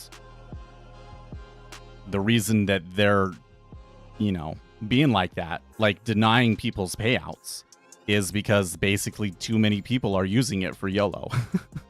For YOLO strategies, right? They're not actually making money on the people trading it. They're eating it or something. Or they're not actually, they're never actually giving them a live account, which is a whole other issue. Okay, so a big old stack just got dumped on 19.5 at the low. That kind of looks like somebody is trying to get... I'm really suspicious of that. I'm really suspicious of an order like that, because you shouldn't have to do a whole lot for them to cascade stop run through like a low like that. Why would you put a stack like that for any other reason other than to try and coerce people into selling? So I find that, and especially like the time in the session that we have and everything, I generally tend to think that the earlier in the session you see those sorts of things, the more real they may actually be. When you start to see them later in the session, that's more likely to be somebody that's stuck and wants out and is trying to mess with you.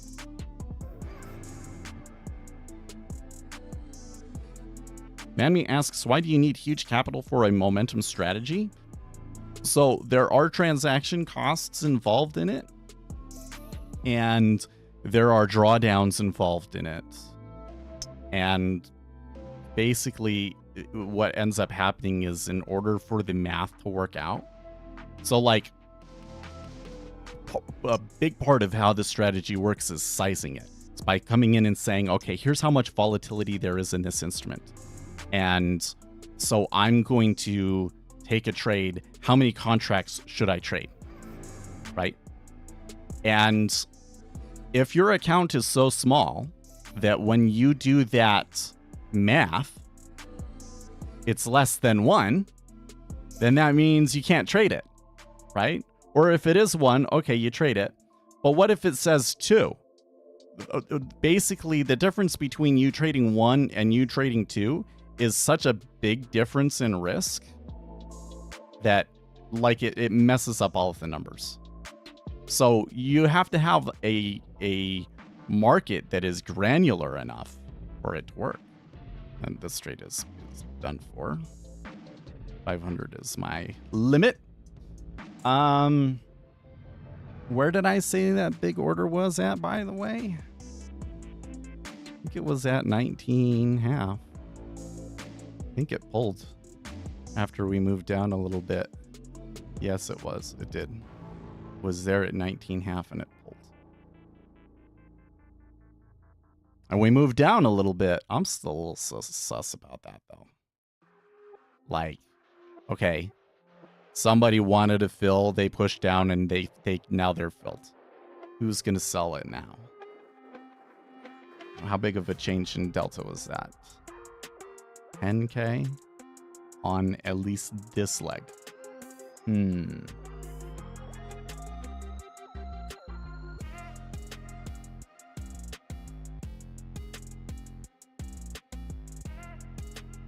Anyways, so for the math for a momentum strategy to work, especially when you factor in the drawdowns on it, you have to have a pretty large amount of capital. And like really a large part of it is also like, okay, why do you do this strategy? Well, because you can manage other people's money and give them an uncorrelated return, right? So the clients for hedge funds are actually like very often mutual funds and other people like that are looking to diversify. So you do that, you get a return that's about on par with the S&P 500, right? But you're the manager, you make the management fee. And so that's why you do it. Because if it was just your own money and you're going to put it in there, I don't know if the amount that you make is so much worth it. So it's like, why would you go through all of that effort of running that strategy as a retail trader on like let's say you somehow were able to get it to work with 10,000 contracts because of micros or something like that, right? You might as well have just put it in the S&P 500, right?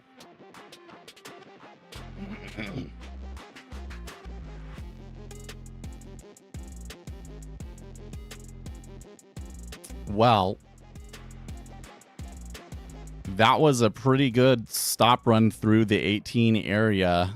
There's some pretty big amount of liquidity that they blew through. And I'm still kind of seeing some selling, although there is like they're hitting into this iceberg at 17. So that could be something that stops it. But I that's failed twice now on the bounce, so we're not gonna mess with that. I guess we should also be looking at the volume profile and asking ourselves, like, okay, so we're coming into yesterday's levels. I don't know, man. This is a tough call. I still think that there could be counter flows later in the day. Like, this is definitely not one that I would be like, okay, let's just go short and try and hold it all day. Don't think that would be the right call. I just finished the Peter Lynch book. It was very, very good. Yes. The Peter Lynch book is like probably the single best book on investing you can read. Seriously.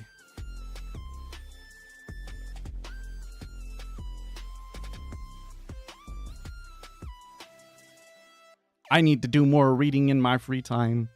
I haven't, this week would have been a week where I probably could have done some of that stuff, but I'm looking for these keys. I can't find them. I'm having a hard time wrapping my head around where they could possibly be, man. I lost the van key on Sunday. I think is when I lost it, and we have torn the house apart. My wife said that she found my wallet on the couch, so maybe the keys, maybe they fell out and the keys would have fallen out with them. So, like, I took apart the couch. Every tiny little bit I took apart and did not find it. Checked the car under the seat.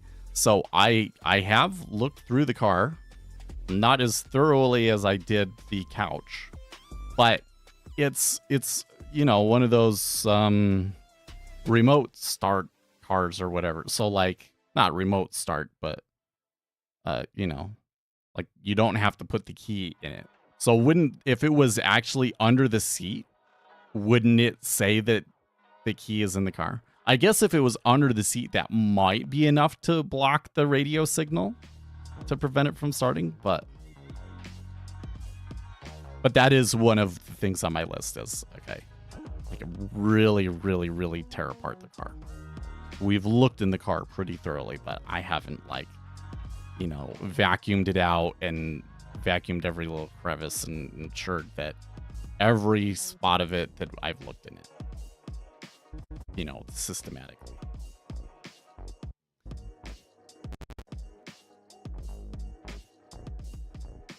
So it's just, the whole thing is just pretty crazy.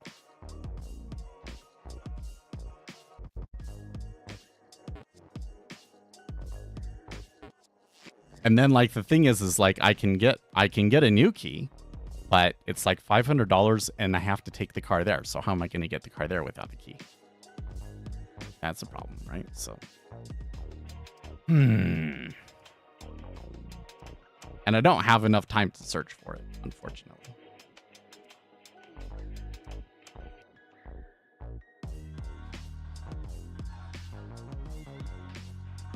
Well, after tagging 16, they did pull back a little bit, but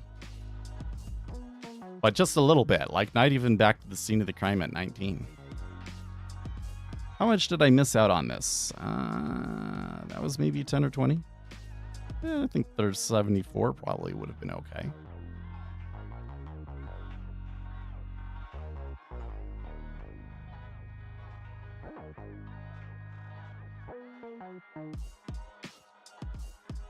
I'm still really blown away at the selling we've had here, man. Because I still think ADP is concerning,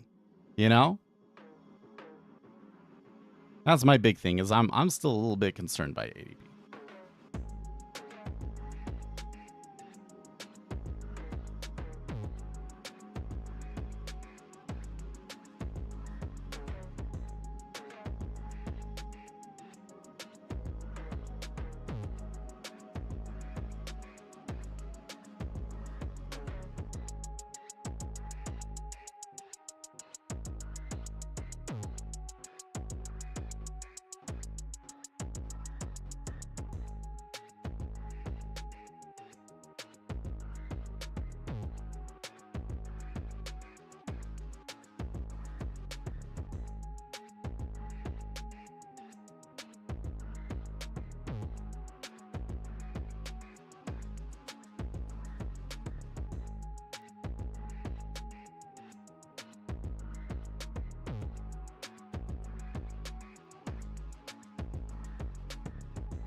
Hmm.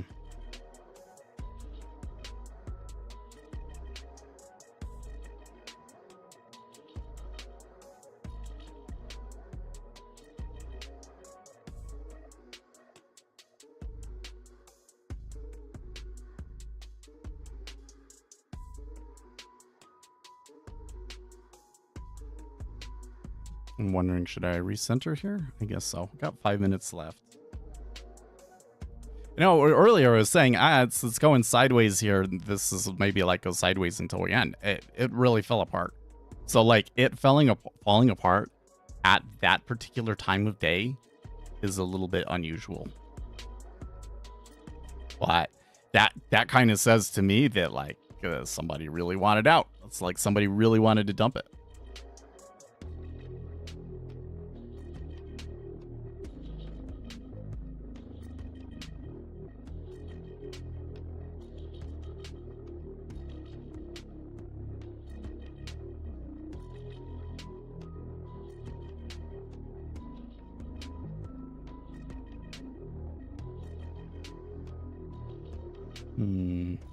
Okay, well, there's 19. I'm still a little bit, you know, again, like there was a spoof before all of this. I'm still kind of looking at this like, okay, like there was a stop out. That guy got filled. It could reverse. I still don't want to be involved in it.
Well, I don't really have anything more to say to it.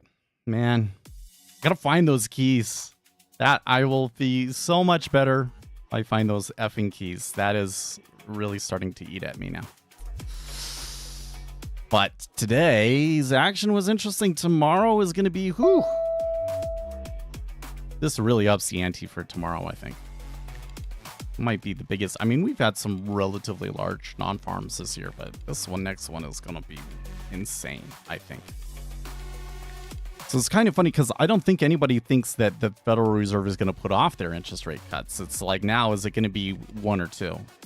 And we're like kind of in this in-between place where if that news says clearly there's going to be one or two, there's going to be a huge move going to that spot. So